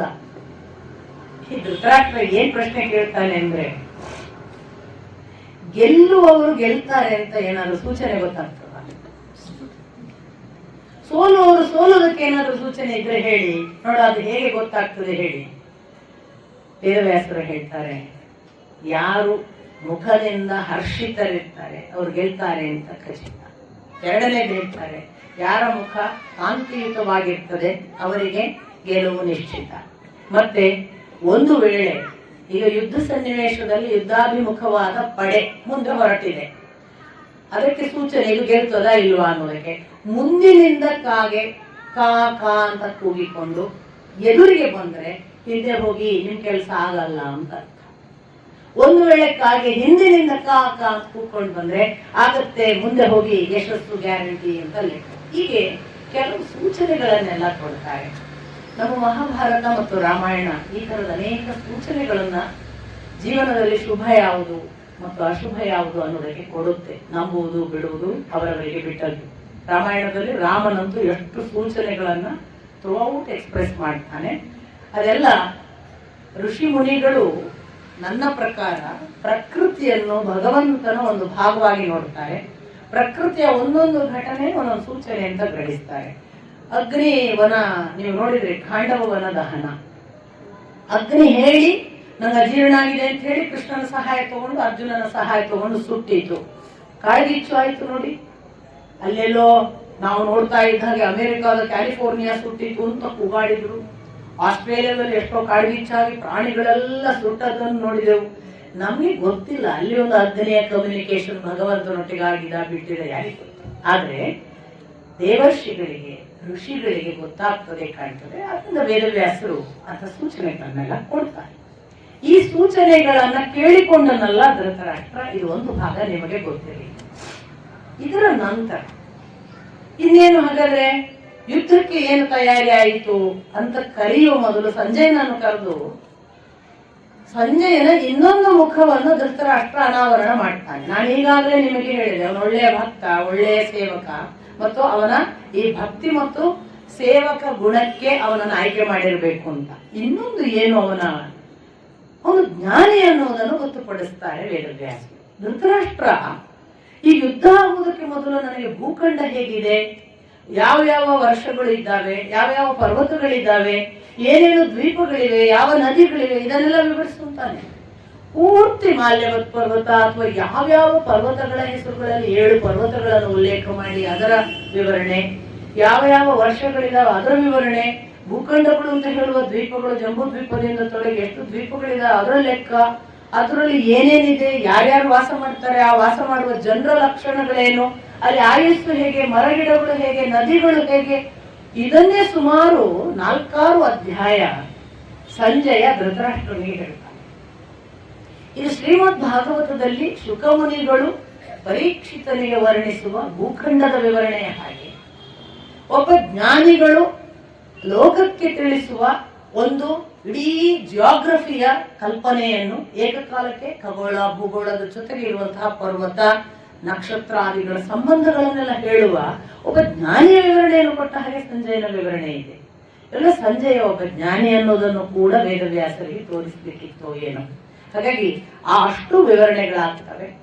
ಆ ಬಳಿಕ ನಮಗೆ ಯುದ್ಧ ಆರಂಭ ಆಗುವುದು ಸುಮಾರು 24 ಅಧ್ಯಾಯ ಇವುಗಳೇ ಆಗಿರ್ತವೆ. ಇದ್ದಕ್ಕಿದ್ದ ಹಾಗೆ ನಮಗೆ ಯುದ್ಧ ಆರಂಭ ಆಗುವುದು ಬಹಳ ಆಶ್ಚರ್ಯಕಾರಕ ಅನ್ನುವ ಹಾಗೆ 10ನೇ ದಿವಸದ ನಂತರದ ವರದಿಯ ಜೊತೆ.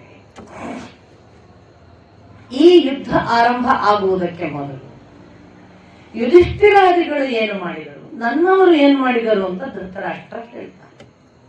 ಆಗ ಅಲ್ಲಿಂದ ಸಂಜಯ ಶುರು ಮಾಡುವಾಗ ಹೇಳ್ತಾನೆ, ಯುಧಿಷ್ಠಿರಾದಿಗಳು ಪ್ರಥಮದಲ್ಲಿ ಯುದ್ಧಕ್ಕೆ ಬಂದು ನಿಂತ ತಕ್ಷಣ ಯುಧಿಷ್ಠಿರನಂತೂ ಇದು ಯುದ್ಧ ನಮಗೆ ಬೇಡ, ಇವರೆಲ್ಲರನ್ನು ಕೊಂದು ನಾವು ಗೆಲ್ಲುವುದಕ್ಕೆ ಸಾಧ್ಯವೇ ಇಲ್ಲ ಅಂತ ಮೊದಲಿಗೆ 11 ಅಕ್ಷೋಹಿಣಿ ಸೇನೆ ಅವರು, ಇವರು 7 ಅಕ್ಷೋಹಿಣಿ ಸೇನೆ, ಬಲಿಷ್ಠರೆಲ್ಲ ಅಲ್ಲಿದ್ದಾರೆ, ದುರ್ಬಲರೆಲ್ಲ ಇಲ್ಲಿದ್ದಾರೆ, ಬಹುಸಂಖ್ಯಾತರು ಆಚೆ ಕಡೆಗೆ, ಅಲ್ಪಸಂಖ್ಯಾತರು ಈಚೆ ಕಡೆಗೆ, ನಾವು ಸಂಖ್ಯೆಯಿಂದ ಕಡಿಮೆ, ನಾವೇನು ಗೆಲ್ಲುವುದು ಸಾಧ್ಯ ಇಲ್ಲ ಅಂತ ಯುಧಿಷ್ಠಿರನಿಗೆ ಅನ್ನಿಸ್ತದೆ.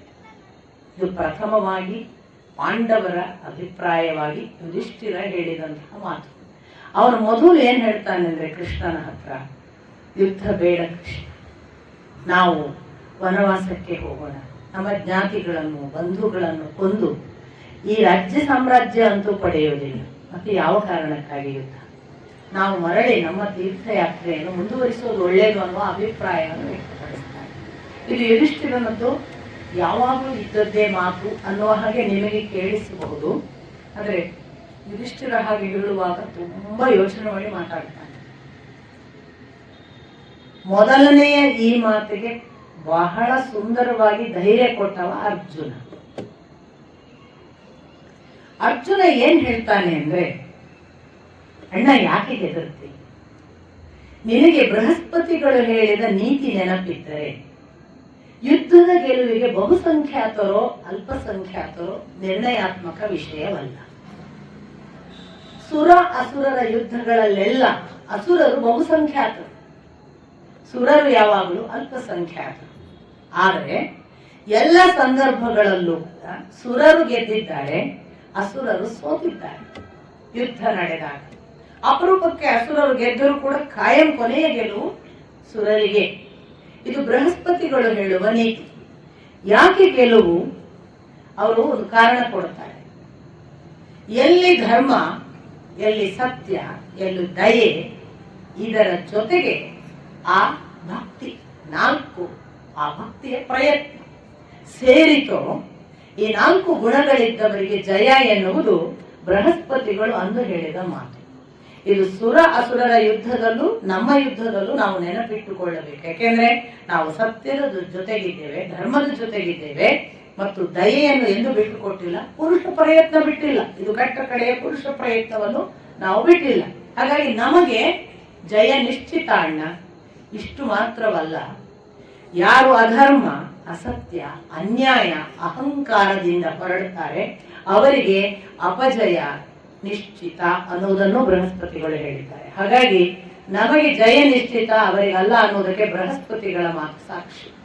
ಎರಡನೇದು ಅರ್ಜುನ ಹೇಳ್ತಾನೆ, ಅಣ್ಣ ಇನ್ನೊಂದು ಮಾತು, ನಾರದರು ಕೂಡ ಈ ರಹಸ್ಯವನ್ನು ಎಲ್ಲ ಕಡೆ ಹೇಳ್ತಿದ್ದಾರೆ. ಯತಃ ಧರ್ಮ ತಥಾ ಕೃಷ್ಣ, ಎಲ್ಲಿ ಧರ್ಮ ಇದೆಯೋ ಅಲ್ಲಿ ಕೃಷ್ಣನಿದ್ದಾನೆ. ಯತಃ ಕೃಷ್ಣ ತಥೋ ಜಯ, ಎಲ್ಲಿ ಕೃಷ್ಣನಿದ್ದಾನೆ ಅಲ್ಲಿ ಜಯವಿದೆ. ಆದ್ದರಿಂದ ನಮಗೆ ಇನ್ನೊಂದು, ಈ 4 ಅಲ್ಲದೆ ಇನ್ನೊಂದು ಬಲ ಯಾವುದು ಅಂದ್ರೆ, ನಮ್ಮ ಜೊತೆಗೆ ಕೃಷ್ಣನಿದ್ದಾನೆ. ಕೃಷ್ಣ ಎಲ್ಲಿರ್ತಾನೆ, ಧರ್ಮ ಎಲ್ಲಿದೆಯೋ ಅಲ್ಲಿ ಇರ್ತಾನೆ. ಎಲ್ಲಿ ಕೃಷ್ಣನಿದ್ದಾನೆ ಅಲ್ಲಿ ಜಯ ಆಗ್ಲೇಬೇಕು. ನಾವು ಕೃಷ್ಣನ ಜೊತೆಗಿದ್ದೇವೆ ಅಥವಾ ಕೃಷ್ಣ ನಮ್ಮ ಜೊತೆಗಿದ್ದಾನೆ, ಕೃಷ್ಣ ನಮ್ಮ ಜೊತೆಗಿದ್ದಾನೆ ಅಂದ್ರೆ ನಾವು ಧರ್ಮದ ಜೊತೆಗಿದ್ದೇವೆ. ಹಾಗಾಗಿ ನಮಗೆ ಜಯ ನಿಶ್ಚಿತ. ಇದನ್ನು ಭೀಷ್ಮ ದ್ರೋಣರು ಕೂಡ ಬಹಳ ಬಾರಿ ಹೇಳಿದ್ದಾರೆ. ಹಾಗಾಗಿ ನೀನು ಅಂಜಬೇಡ ಅಣ್ಣ. ಇನ್ನೊಂದು ಬಹಳ ಮುಖ್ಯವಾದ ಮಾತು ಹೇಳ್ತಾನೆ ಅರ್ಜುನ. ಕೃಷ್ಣನಿಗೆ ಒಂದು ಗುಣ ಇದೆ, ಅದು ಏನು ಅಂದ್ರೆ ಅವನ ವ್ಯಕ್ತಿತ್ವ ಎಲ್ಲಿ ಉಂಟೋ ಅಲ್ಲಿ ಜಯ ನಿಶ್ಚಿತ.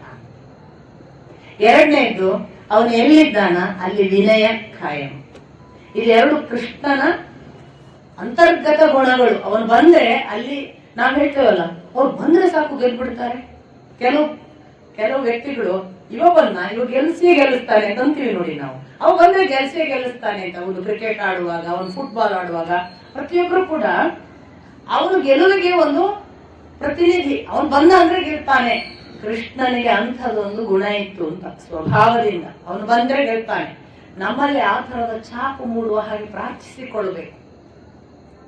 ನಾನು ಹೋದಲ್ಲಿ ಯಶಸ್ಸು ಆಗಲಿ, ನಾನು ಹೋದಲ್ಲಿ ಪರಸ್ಪರ ನನ್ನನ್ನು ನಂಬಿದವರಿಗೆ ಒಳಿತಾಗಲಿ, ನನ್ನ ಸುತ್ತ ಇರುವವರಿಗೆ ನನ್ನಿಂದ ಅನುಕೂಲಗಳಾಗಲಿ ಅಂತ ನಾವು ನಿತ್ಯ ಅನುಸಂಧಾನ ಮಾಡಿದ್ರೆ ಕ್ಯಾರೆಕ್ಟರ್ಗೆ ಆ ಶಕ್ತಿ ಬರುತ್ತೆ. ಕೃಷ್ಣನ ಶಕ್ತಿ ಕೃಷ್ಣನೊಬ್ಬರಿಗಲ್ಲ. ಕೃಷ್ಣ ಅಂಥದನ್ನು ನೆಲದಲ್ಲಿ ನಡೆದಾಡಿ ತೋರಿಸಿದ್ದು ನಿಮಗೂ ಸಾಧ್ಯ ಅಂತ, ನೀವುಗಳು ಇದನ್ನು ಮಾಡಬಹುದು ಅಂತ ತೋರಿಸ್ಲಿಕ್ಕಾಗಿ ಅವತಾರದಲ್ಲಿ ಇಂಥ ಗುಣಗಳನ್ನ ಮಾಡಿ ತೋರಿಸಿದ. ಹಾಗಾಗಿ ಅವನಿಗೆ ಇನ್ನೊಂದೇನು, ವಿನಯ. ಅವನು ಎಲ್ಲಿ ಹೋದ್ರೂ ವಿನಯ ಬಿಟ್ಟು ಕೊಟ್ಟಿಲ್ಲ. ಅದನ್ನ ನೀವು ಥ್ರೂಔಟ್ ಗಮನಿಸ್ತೀರಿ. ಅವನು ಯುಧಿಷ್ಠಿರನಿಗೆ ನಮಸ್ಕರಿಸಿದ್ರೆ ಮಾತೇ ಆಡಲ್ಲ. 2 ವರ್ಷ ದೊಡ್ಡವನು, 2.5 ವರ್ಷ ದೊಡ್ಡವನು. ಆದ್ರೆ ದೊಡ್ಡವನು ಅನ್ನೋದಕ್ಕಿಂತ ಆ ನಮಸ್ಕಾರದ ಆ ಭಕ್ತಿಯ ಅಭಿವ್ಯಕ್ತಿಗಳನ್ನ ನೀವು ಸುಧಾಮನ ಜೊತೆಗೆ ನೋಡ್ತೀರಿ. ದೊಡ್ಡ ದೊಡ್ಡ ಋಷಿಮುನಿಗಳನ್ನು ಕಂಡಾಗ ನೋಡ್ತೀರಿ. ಅವನ ಜೀವನದುದ್ದಕ್ಕೂ ಆ ವಿನಯವನ್ನ ನಾವು ಗಮನಿಸ್ತೇವೆ. ಈ ಎರಡು ಇದ್ರೆ ಅದು ಇನ್ನೊಂದು ನಮಗೆ ಆಡೆಡ್ ಕ್ವಾಲಿಟಿ. ನಮ್ಮ ಜೊತೆಗೆ ಅವನಿದ್ದಾನೆ, ಅವನಿದ್ರೆ ಜಯ ಇದೆ, ಅವನಿದ್ದಲ್ಲಿ ವಿನಯ ಇದೆ. ಅದರಿಂದ ನಾವು ಧರ್ಮಿಷ್ಠರಾಗಿ ಗೆಲ್ತೇವೆ. ಹೀಗೆ ಹೇಳಿದವ ಅರ್ಜುನ. ಇಷ್ಟಾದ ನಂತರ ಯುದ್ಧಕ್ಕೆ ಸಿದ್ಧರಾಗುವುದಕ್ಕೆ ಮೊದಲು ಅವರು ದೇವಿಯನ್ನು ಸ್ತೋತ್ರ ಮಾಡಿ ತಮ್ಮ ಆ ಆಯುಧಗಳನ್ನೆಲ್ಲ ತಗೊಂಡು ಬಂದಿದ್ರು. ನಿಮಗೆ ಗೊತ್ತು. ಈಗ ಇನ್ನೊಮ್ಮೆ ಕೃಷ್ಣ ಹೇಳ್ತಾನೆ ಅರ್ಜುನನಿಗೆ, ನೀನು ಯುದ್ಧ ಆರಂಭ ಮಾಡುವ ಮೊದಲು ದುರ್ಗಾ ಸ್ತೋತ್ರವನ್ನು ಹೇಳಿ ಆರಂಭ ಮಾಡು. ಇದು ಕೃಷ್ಣನೇ ಹೇಳುವುದು, ಗಮನಿಸಬೇಕು. ಕೃಷ್ಣ ಹೇಳುವಾಗ ಅರ್ಜುನ 2ನೇ ಪ್ರಶ್ನೆ ಕೇಳೋದಿಲ್ಲ. ದುರ್ಗಾ ಸ್ತೋತ್ರವನ್ನು ಪಠಿಸಿ. ಸಾಮಾನ್ಯವಾಗಿ ನಿಮಗೆ ಗೊತ್ತು, ದುರ್ಗಾ ಸಪ್ತಶತಿಯನ್ನು ನಿರಂತರವಾಗಿ ಪಠಿಸುವವರಿಗೆ ಎಂದೂ ಅಪಜಯ ಇರುವುದಿಲ್ಲ ಅಂತ ನಂಬಿಕೆ ಇವತ್ತಿಗೂ ಇದೆ. ದುರ್ಗಾ ಸಪ್ತಶತಿಯನ್ನು ನಿರಂತರ ಪಠಿಸುವವರಿಗೆ ಅಕೀರ್ತಿಗಳು ಬರೋದಿಲ್ಲ. ಯಾರಾದರೂ ಅವಮಾನ ಮಾಡಲಿಕ್ಕೆ ಹೊರಟ್ರೆ ಅವಮಾನಗಳನ್ನು ಮಾಡಿದವರು ಸೋಲ್ತಾರೆ ಹೊರತು ಇವರಿಗೆ ಅವಮಾನ ಆಗುವುದಿಲ್ಲ.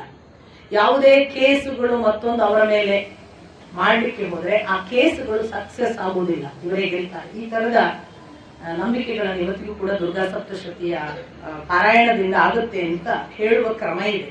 ಇವನು ದುರ್ಗಾ ಸ್ತೋತ್ರ ಮಾಡ್ತಾನೆ. ದುರ್ಗಾ ಸ್ತೋತ್ರ ಮಾಡುವಾಗ ಸರಿಯೇ ಇದ್ದಾನೆ ಅರ್ಜುನ. ಯುಧಿಷ್ಠಿರನಿಗೂ ಧೈರ್ಯ ಕೊಟ್ಟವನು.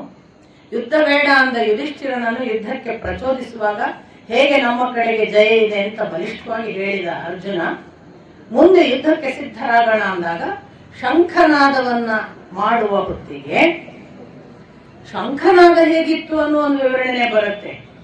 ಅದಕ್ಕೇನೆ ಶಂಖನಾದ ಮಾಡಬೇಕು. ನಮ್ಮಲ್ಲಿ ಒಂದು ಪರಿಪಾಠ ಇದೆ ನೋಡಿ, ಸಂಜೆ ಆಗುವ ಶಂಖನಾದ ಮಾಡಿ ದುಷ್ಟಶಕ್ತಿಗಳು ಓಡೋಗ್ತವೆ, ಕೆಡುಕುಗಳಾಗುವುದಿಲ್ಲ, ಮನೆಯಲ್ಲಿ ಶುಭ ಬಂದು ನೆಲೆ ನಿಲ್ತದೆ, ಯಾವುದೇ ಬ್ಯಾಡ್ ವೈಬ್ರೇಷನ್ ಅಂತ ನಾವು ಯಾವ್ದಾದ್ರು ಭಾವಿಸಿದ್ರೆ ಅದು ಹೊರಟೋಗ್ತದೆ ಅಂತ ಯಾಕೆ ಹೇಳ್ತಾರೆ ಅಂದ್ರೆ, ನೀವು ಆ ಶಂಖದ ವಿವರಣೆ ಓದಿದ್ರೆ ಗೊತ್ತಾಗುತ್ತೆ. ಶಂಖ ಊದಿದ ಒಂದು ರಭಸಕ್ಕೆ ಅಷ್ಟು ಜನ ಎದುರಿರುವ ಪ್ರಾಣಿಗಳು ಮತ್ತೆ ಕಾಲಾಳುಗಳು ಮತ್ತೆ ಇತರ ದುರ್ಬಲರೆಲ್ಲ ಮೂತ್ರ ಮಾಡ್ಕೊಂಡಿದ್ರು ಅಂತ. ಅಲ್ಲಿವರೆಗೆ ಅದು ಒಳಗೆ ಇರುವ ದುಷ್ಟತನವನ್ನು ಎಬ್ಬಿಸಿ ಹೊರಗೆ ಗಬ್ಬಿ ಹಾಕುತ್ತೆ ಅನ್ನೋದು ಗೊತ್ತಾಗುತ್ತೆ. ಇಲ್ಲಿವರೆಗೂ ಸರಿಯಾಗಿದ್ದಾನೆ ಅರ್ಜುನ. ತಾನು ತನ್ನ ಶಂಖವನ್ನ ಊದಿ ನಂತರದಲ್ಲಿ ಏನು ಹೇಳಿದ್ದಾನೆ, 2 ಸೇನೆಗಳ ಮಧ್ಯೆ ನನ್ನನ್ನು ಒಮ್ಮೆ ಕರ್ಕೊಂಡೋಗಿ ನಿಲ್ಲಿಸು, ನಂಗೊಮ್ಮೆ ಎಲ್ಲರನ್ನೂ ನೋಡ್ಬೇಕು ಅಂದಿದ್ದಾನೆ ಅರ್ಜುನ. ನಿಮಗೆ ಗೊತ್ತು, ಇಲ್ಲಿಂದ ಭಗವದ್ಗೀತೆಯ ಆರಂಭ ಇದು ಆಕ್ಚುಲಿ. ಆದರೆ ಪ್ರಾರಂಭ ಆದದ್ದು ನಮಗೆ ಈಗ. ಧೃತರಾಷ್ಟ್ರನಿಗೆ ಬಂದು ಇವನು ಸಂಜಯ ಹೇಳಿದ್ದು 10ನೇ ದಿನ ಭೀಷ್ಮರು ಶರಶಯ್ಯೆಯಲ್ಲಿ ಮಲಗಿದ್ದದ್ದನ್ನ ರಿಪೋರ್ಟ್ ಮಾಡುವಾಗ. ಸೊ ಪ್ರಥಮ ಪ್ರಾರಂಭ ಹೇಗೆ ಅಂದ್ರೆ ಫ್ಲಾಶ್ ಬ್ಯಾಕ್. ಏನಾಯ್ತು ಯುದ್ಧ ವಿವರ ಸಂಜಯ? ಇವತ್ತಿಗೆ 10 ದಿನ ಆಯ್ತು. ಅಲ್ಲಿ ಭೀಷ್ಮಾಚಾರ್ಯರು ಶರಶೈಯಲ್ಲಿ ಮಲಗಿದ್ದಾರೆ. ಭೀಷ್ಮಾಚಾರ್ಯರು ಶರಶೈಯಲ್ಲಿ ಮಲಗುವಂಥದ್ದು ಏನಾಯ್ತು? ನಮ್ಮ ಆ ಪಡೆಯ ಅಷ್ಟು ಜನ ವೀರರು ಯಾಕೆ ಸೋತ್ರು? ಯಾವ ಕಾರಣಕ್ಕೆ ಭೀಷ್ಮರಿಗೆ ಅಂತ ಗತಿ ಬಂತು? ಅವರು ಸ್ವತಃ ಹೋರಾಟ ಮಾಡಲಿಲ್ವಾ? 10 ದಿನದಲ್ಲಿ ಹಾಗಾದ್ರೆ ನಮ್ಮ ಪಾಂಡವರ ಏಳ್ಗೆಯೇ ಹೆಚ್ಚಾಗಿ ಕೌರವರ ಏಳ್ಗೆ ಇಲ್ಲದೆ ಅವರೆಲ್ಲ ಅವನತಿಗೆ ತಳ್ಳುವ ಹಾಗಾಯ್ತಾ? ದಯವಿಟ್ಟು ಹೇಳು ಅಂತ ಹೇಳಿ ಶುರು ಮಾಡಿದಾಗ ಸಂಜಯ ಶುರು ಮಾಡಿದ್ದು ಯುಧಿಷ್ಠಿರನ ಮಾತಿನಿಂದ. ಹೀಗಾಯ್ತು ನೋಡಿ. ಮತ್ತೆ ಫ್ಲಾಶ್ ಬ್ಯಾಕ್ ಟೆಕ್ನಿಕ್ ನಾನು ಹಿಂದೆ ಕೂಡ ಹೇಳಿದ್ದೆ. ಮಹಾಭಾರತ ಫ್ಲಾಶ್ ಬ್ಯಾಕ್ ಟೆಕ್ನಿಕ್ ಇಂದ ಆರಂಭ ಆಗುತ್ತೆ. ಹೇಳುವಾಗ ಕಥೆ ಮುಗಿದು ಹೋದದ್ದನ್ನು ಜನಮೇಜಯನಿಗೆ ವೈಶಂಪಾಯನರು ಹೇಳುವುದು. ಆಗಿ ಹೋದ ತನ್ನ ಪೂರ್ವಜರ ಕಥೆಯನ್ನು ಜನಮೇಜಯ ತನ್ನ ವರ್ತಮಾನದಲ್ಲಿ ಕೇಳುವುದು. ಹಾಗೆ ಕೇಳುವಾಗ ಅದನ್ನು ನಾವು ಕೇಳ್ತಾ ಇರುವ ಈ ಭವಿಷ್ಯತ್ ಕಾಲಕ್ಕೆ ಅದು ಕಥೆಯಾಗಿ ಉಳಿಯುವುದು, ಇತಿಹಾಸವಾಗಿ ಗೊತ್ತಾಗುವುದು.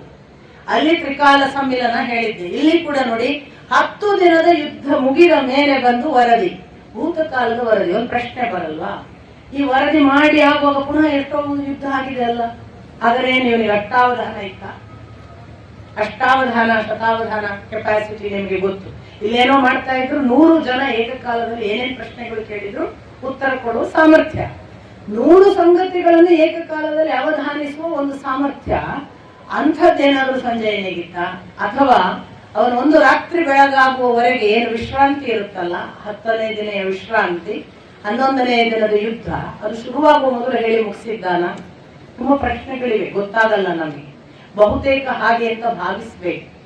ರಾತ್ರಿ ಬೆಳಗಾಗುವುದರೊಳಗೆ ಹೇಳಿ ಮುಗಿಸಿದ್ದಾನೆ. ಮತ್ತೆ 11ನೇ ದಿನದ ಯುದ್ಧ ವಿವರಣೆ ಮುಂದುವರಿಸಿದ್ದಾನೆ ಅಂತ ಭಾವಿಸ್ಬೇಕು. ಯಾಕಂದ್ರೆ ಅವು ಪುನಃ ಫ್ಲಾಶ್ ಬ್ಯಾಕ್ ಹೇಳ್ಬೇಕಲ್ಲ. ಈಗ ಒಂದು 10 ದಿವಸ ಆಗಿದೆ, ಮತ್ತೆ 5 ದಿವಸ ಮುಗೀತು, ದ್ರೋಣಾಚಾರ್ಯರು ಈಗ ಕಥೆ ಹೇಳ್ತೀನಿ ಅಂದ ಹಾಗೆ ಏನು ಬರಲ್ಲ. ನೇರ ಯುದ್ಧ ವಿವರಣೆ ಮುಂದುವರಿಯುತ್ತದೆ. ಹಾಗಾಗಿ ಸಂಜೆಯ 10 ದಿನಗಳ ಯುದ್ಧವನ್ನು ಮಾತ್ರ ಹೇಳಿದ್ದು ಫ್ಲಾಶ್ ಬ್ಯಾಕ್. ಇನ್ನು ಅನೇಕ ವಾದಗಳಿವೆ. ಗೀತೆ, ಭಗವದ್ಗೀತೆ ಅಷ್ಟು 18 ಅಧ್ಯಾಯಗಳನ್ನು ಹೇಳುವಷ್ಟು, 700 ಶ್ಲೋಕಗಳನ್ನು ಹೇಳುವಷ್ಟು ಅಲ್ಲೆಲ್ಲ ಪುರ್ಸೋತಿರ್ಲಿಲ್ಲ. ಅದೆಲ್ಲ ಆಮೇಲೆ ಸೇರಿಸಿದ್ದು. ಜಯ ಅಂತ, ಮೂಲ ಮಹಾಭಾರತ ಜಯ ಅಂತ ಇದ್ದಾಗ ಇಷ್ಟೆಲ್ಲ ಶ್ಲೋಕಗಳೇ ಇರಲಿಲ್ಲ. ಆನಂತರ ಎಲ್ಲ ಸೇರಿಸಿ ಅದನ್ನು ದೊಡ್ಡದು ಮಾಡಿ, ಅದು ಮೊದಲು ಜಯ ಇತ್ತು, ಅಲ್ಲಿಂದ ಭಾರತ ಆಯಿತು, ಅಲ್ಲಿಂದ ಮಹಾಭಾರತ ಆಯಿತು. ಅದು ಕಾಲಾನಂತರದಲ್ಲಿ ಯಾರ್ಯಾರು ಸೇರಿಸಿ ದೊಡ್ಡದು ಮಾಡಿದ್ದು, ಈ ತರದ ಒಂದು ವಾದ ಇದೆ. ಆದ್ರೆ ಯಾರೆಲ್ಲ ಅಧಿಕೃತವಾಗಿ ಮಹಾಭಾರತದ ಮೂಲ ಪಠ್ಯ ಅಂತ ಕೊಡ್ತಾರೆ ಅವರು ಇದನ್ನೆಲ್ಲ ಒಪ್ಪೋದಿಲ್ಲ. ಅವರು ಇದನ್ನ ಇದು ಅಂತರ್ಗತವಾಗಿಯೇ ಇದ್ದದ್ದು, ಬಹುಶಃ ಸೂಚ್ಯವಾಗಿ ವೇದವ್ಯಾಸರು ಅದನ್ನು ಹೇಳಿರಬಹುದು. ಕಾಲಾಂತರದಲ್ಲಿ ಅದನ್ನು ವಿಸ್ತೃತವಾಗಿ ಅವರು ಸಂಜಯನ ಮುಖಾಂತರ ಹೇಳಿರ್ಲಿಕ್ಕೆ ಸಾಕು. ಕೃಷ್ಣನಿಗೆ ಅಷ್ಟು ಹೇಳಕ್ ಸಮಯ ಇತ್ತ? ಎದುರಾಳಿಗಳೆಲ್ಲ ಅಲ್ಲಿ ಕೂತ್ಕೊಂಡು ಏನ್ ಮಾಡಿದ್ರು 18 ಅಧ್ಯಾಯಗಳವರೆಗೆ? ಈ ತರದ ವಾದಗಳೆಲ್ಲ ಇದೆ. ನಾನು ಭಗವದ್ಗೀತೆಯನ್ನೇ ಒಂದು ಪ್ರತ್ಯೇಕ ಉಪನ್ಯಾಸ ಮಾಡುವಾಗ ಅದನ್ನ ಹೇಳೋಣ ಅನ್ಕೊಂಡಿದ್ದೀನಿ. ಯಾಕಂದ್ರೆ ಈಗ ನಾನು ಹೇಳಿಕ್ ಮಾಡಿದ್ರೆ ಇಡೀ ಭಗವದ್ಗೀತೆಯನ್ನು ಹೇಳಬೇಕು.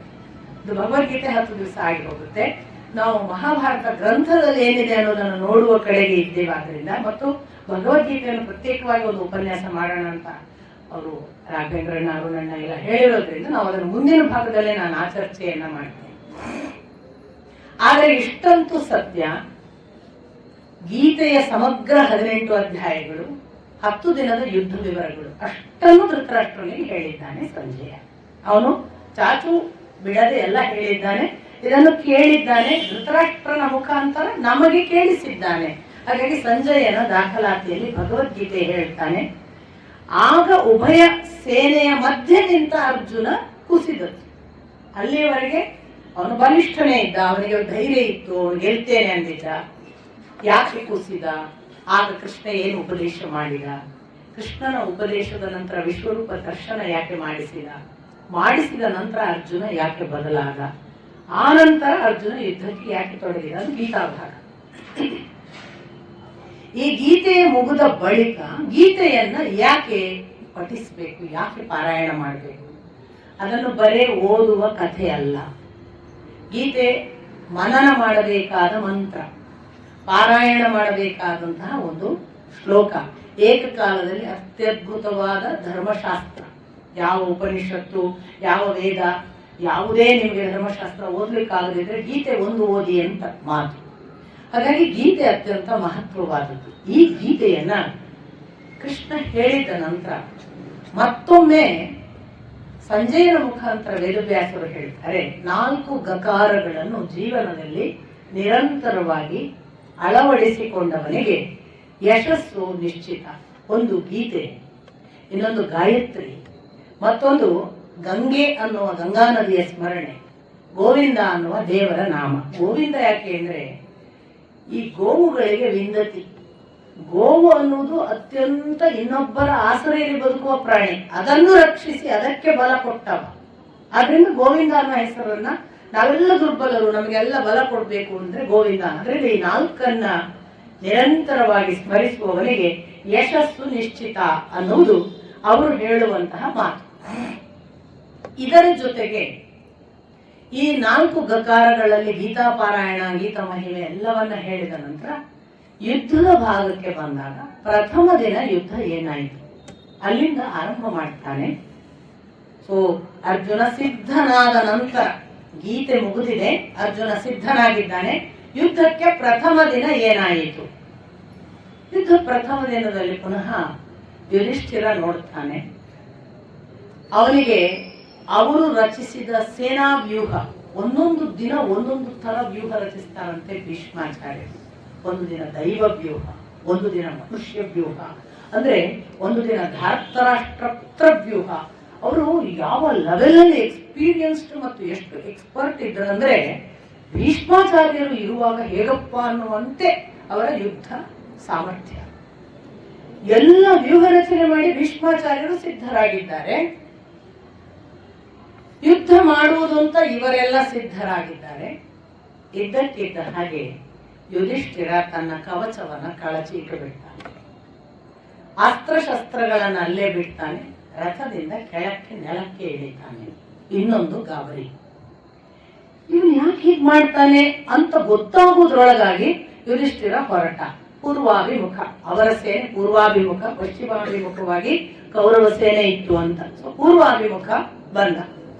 ಹೋಗ್ತಾ ಇದ್ರೆ ಇದ್ದಕ್ಕಿದ್ದ ಹಾಗೆ ಇವನು ಯಾಕೆ ಹೋಗ್ತಾನೆ? ನಮ್ಮ ಅಣ್ಣನನ್ನು ಅನುಸರಿಸುವುದು ಪರಮ ಧರ್ಮವಾಗಿ ಪಾಲಿಸಿದವರು ಪಾಂಡವರು, ಯಾವ ಕಾಲಕ್ಕೂ ಕೂಡ ಪ್ರಶ್ನಾತೀತವಾಗಿ ಅನುಸರಿಸಿದ್ದಾರೆ.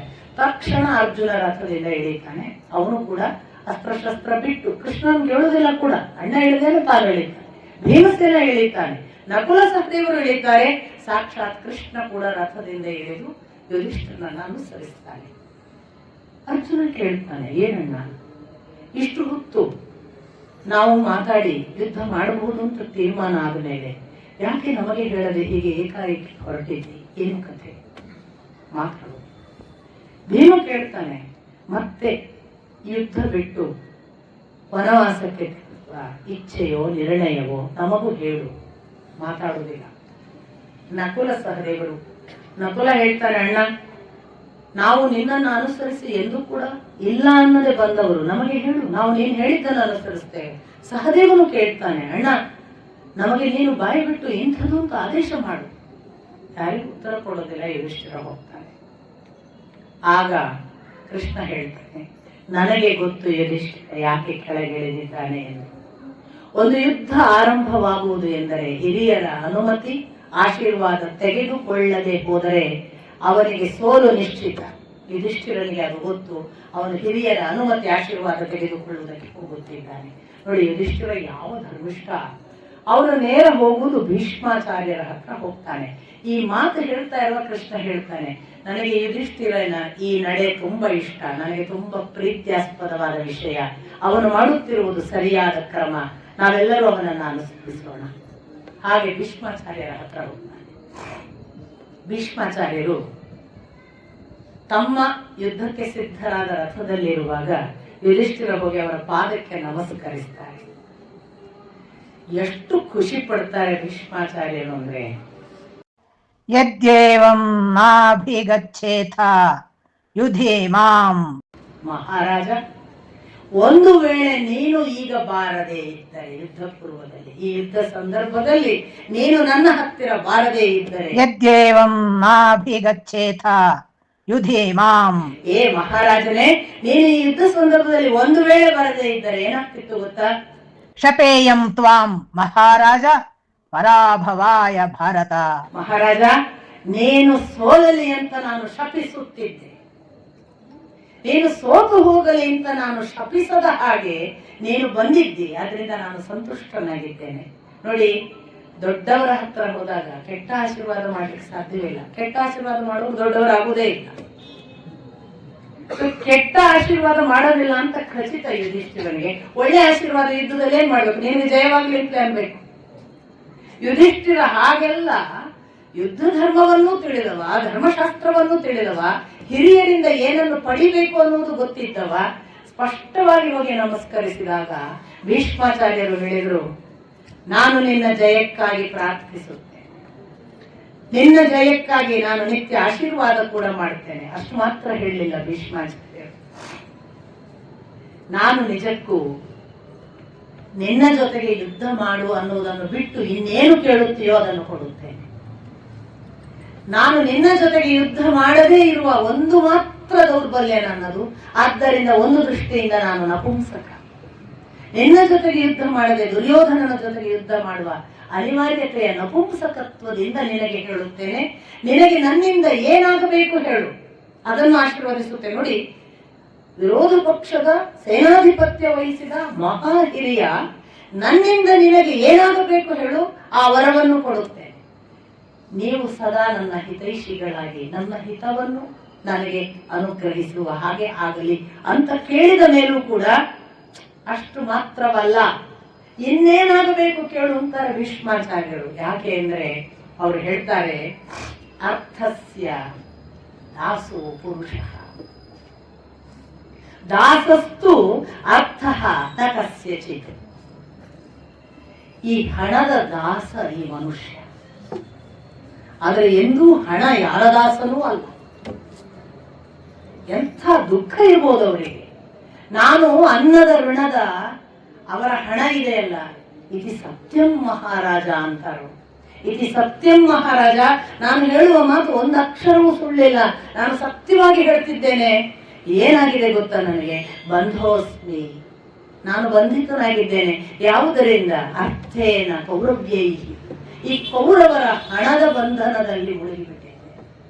ಅವರ ಹಣದ ಬಂಧನಕ್ಕೆ ಸಿಕ್ಕಿ ಹಾಕಿಕೊಂಡು ಅವರು ಹಾಕಿದ ಅನ್ನದ ಋಣವನ್ನ ತೀರಿಸಲಿಕ್ಕಾಗಿ ಅವರ ಜೊತೆಗೆ ಯುದ್ಧ ಮಾಡ್ತಿದ್ದೇನೆ. ಒಂದು ಮಾತು ಹೇಳ್ತಾರೆ, ಮಾನಸಿಕವಾಗಿ ನಿನ್ನ ಜೊತೆಗೆ, ದೈಹಿಕವಾಗಿ ಇವರ ಜೊತೆಗಿದ್ದೇನೆ.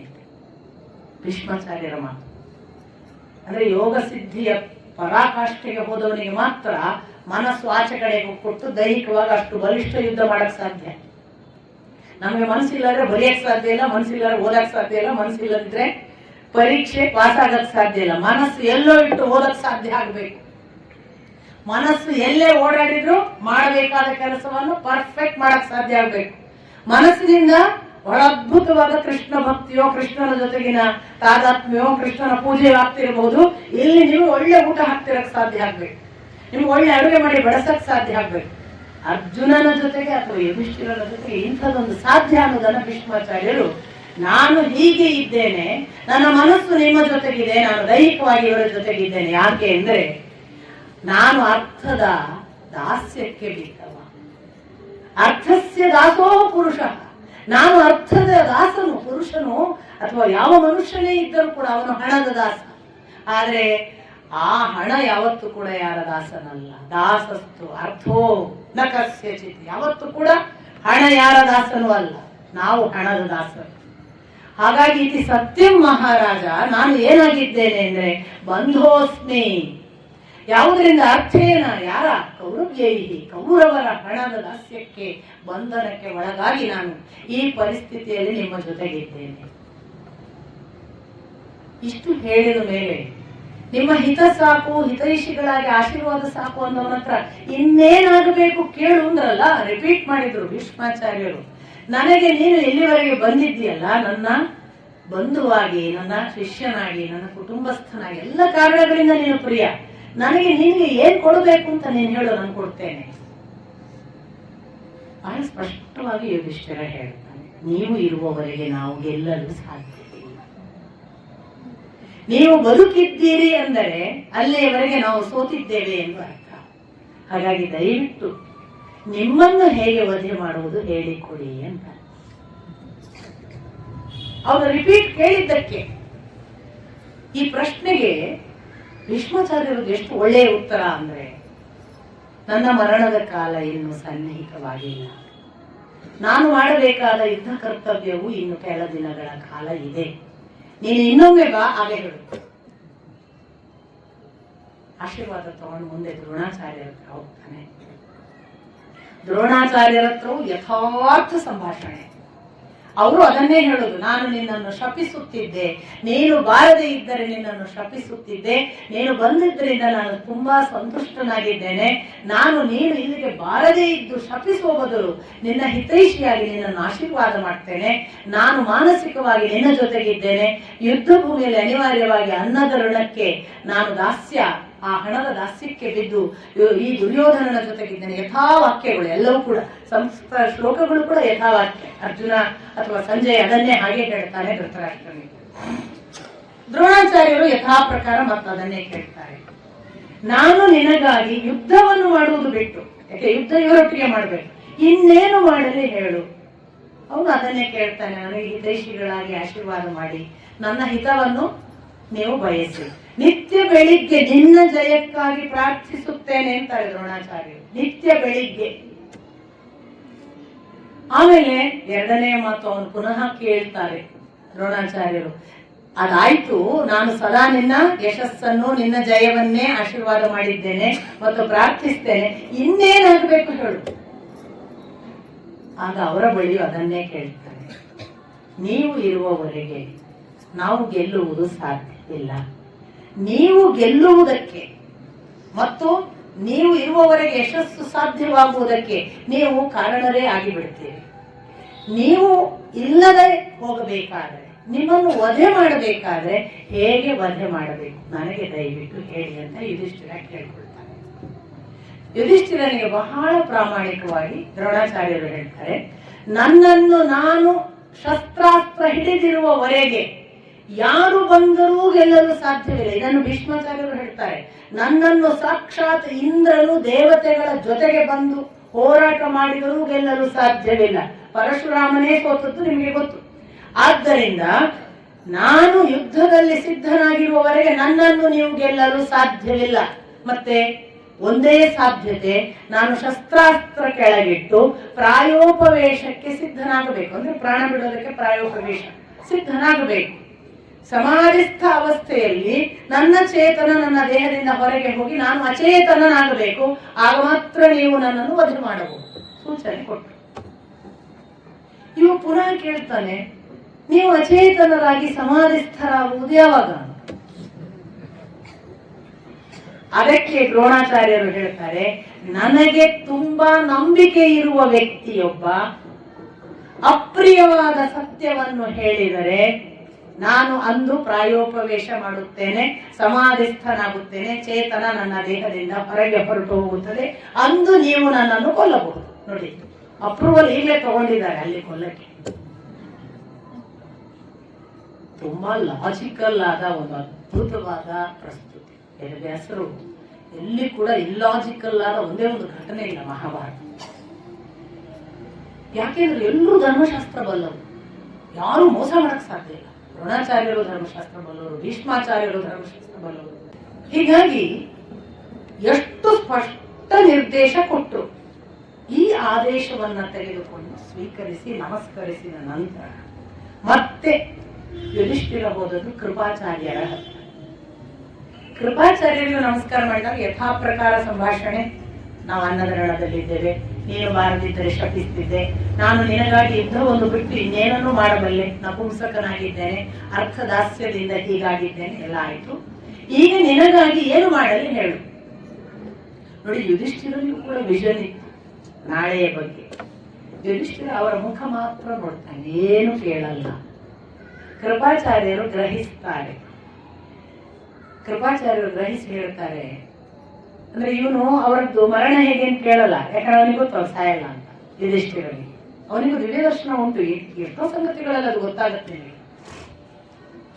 ಮುಖ ನೋಡಿ ಗ್ರಹಿಸಿ ಹೇಳ್ತಾರೆ ಕೃಪಾಚಾರ್ಯರು, ಯುಧಿಷ್ಠಿರ, ನಾನು ಸಾಯುವುದಿಲ್ಲ ನಿಜ, ಆದರೆ ಅದರಿಂದ ನಿನಗೆ ಭಯ ಬೇಡ, ನನ್ನಿಂದಾಗಿ ನೀವು ಸೋಲುವುದಿಲ್ಲ, ಯುದ್ಧ ಮುಂದುವರಿಸಿ, ನಿಮಗೆ ಜಯ ಖಚಿತ ಅಂತ ಆಶೀರ್ವಾದ ಮಾಡ್ತಾರೆ.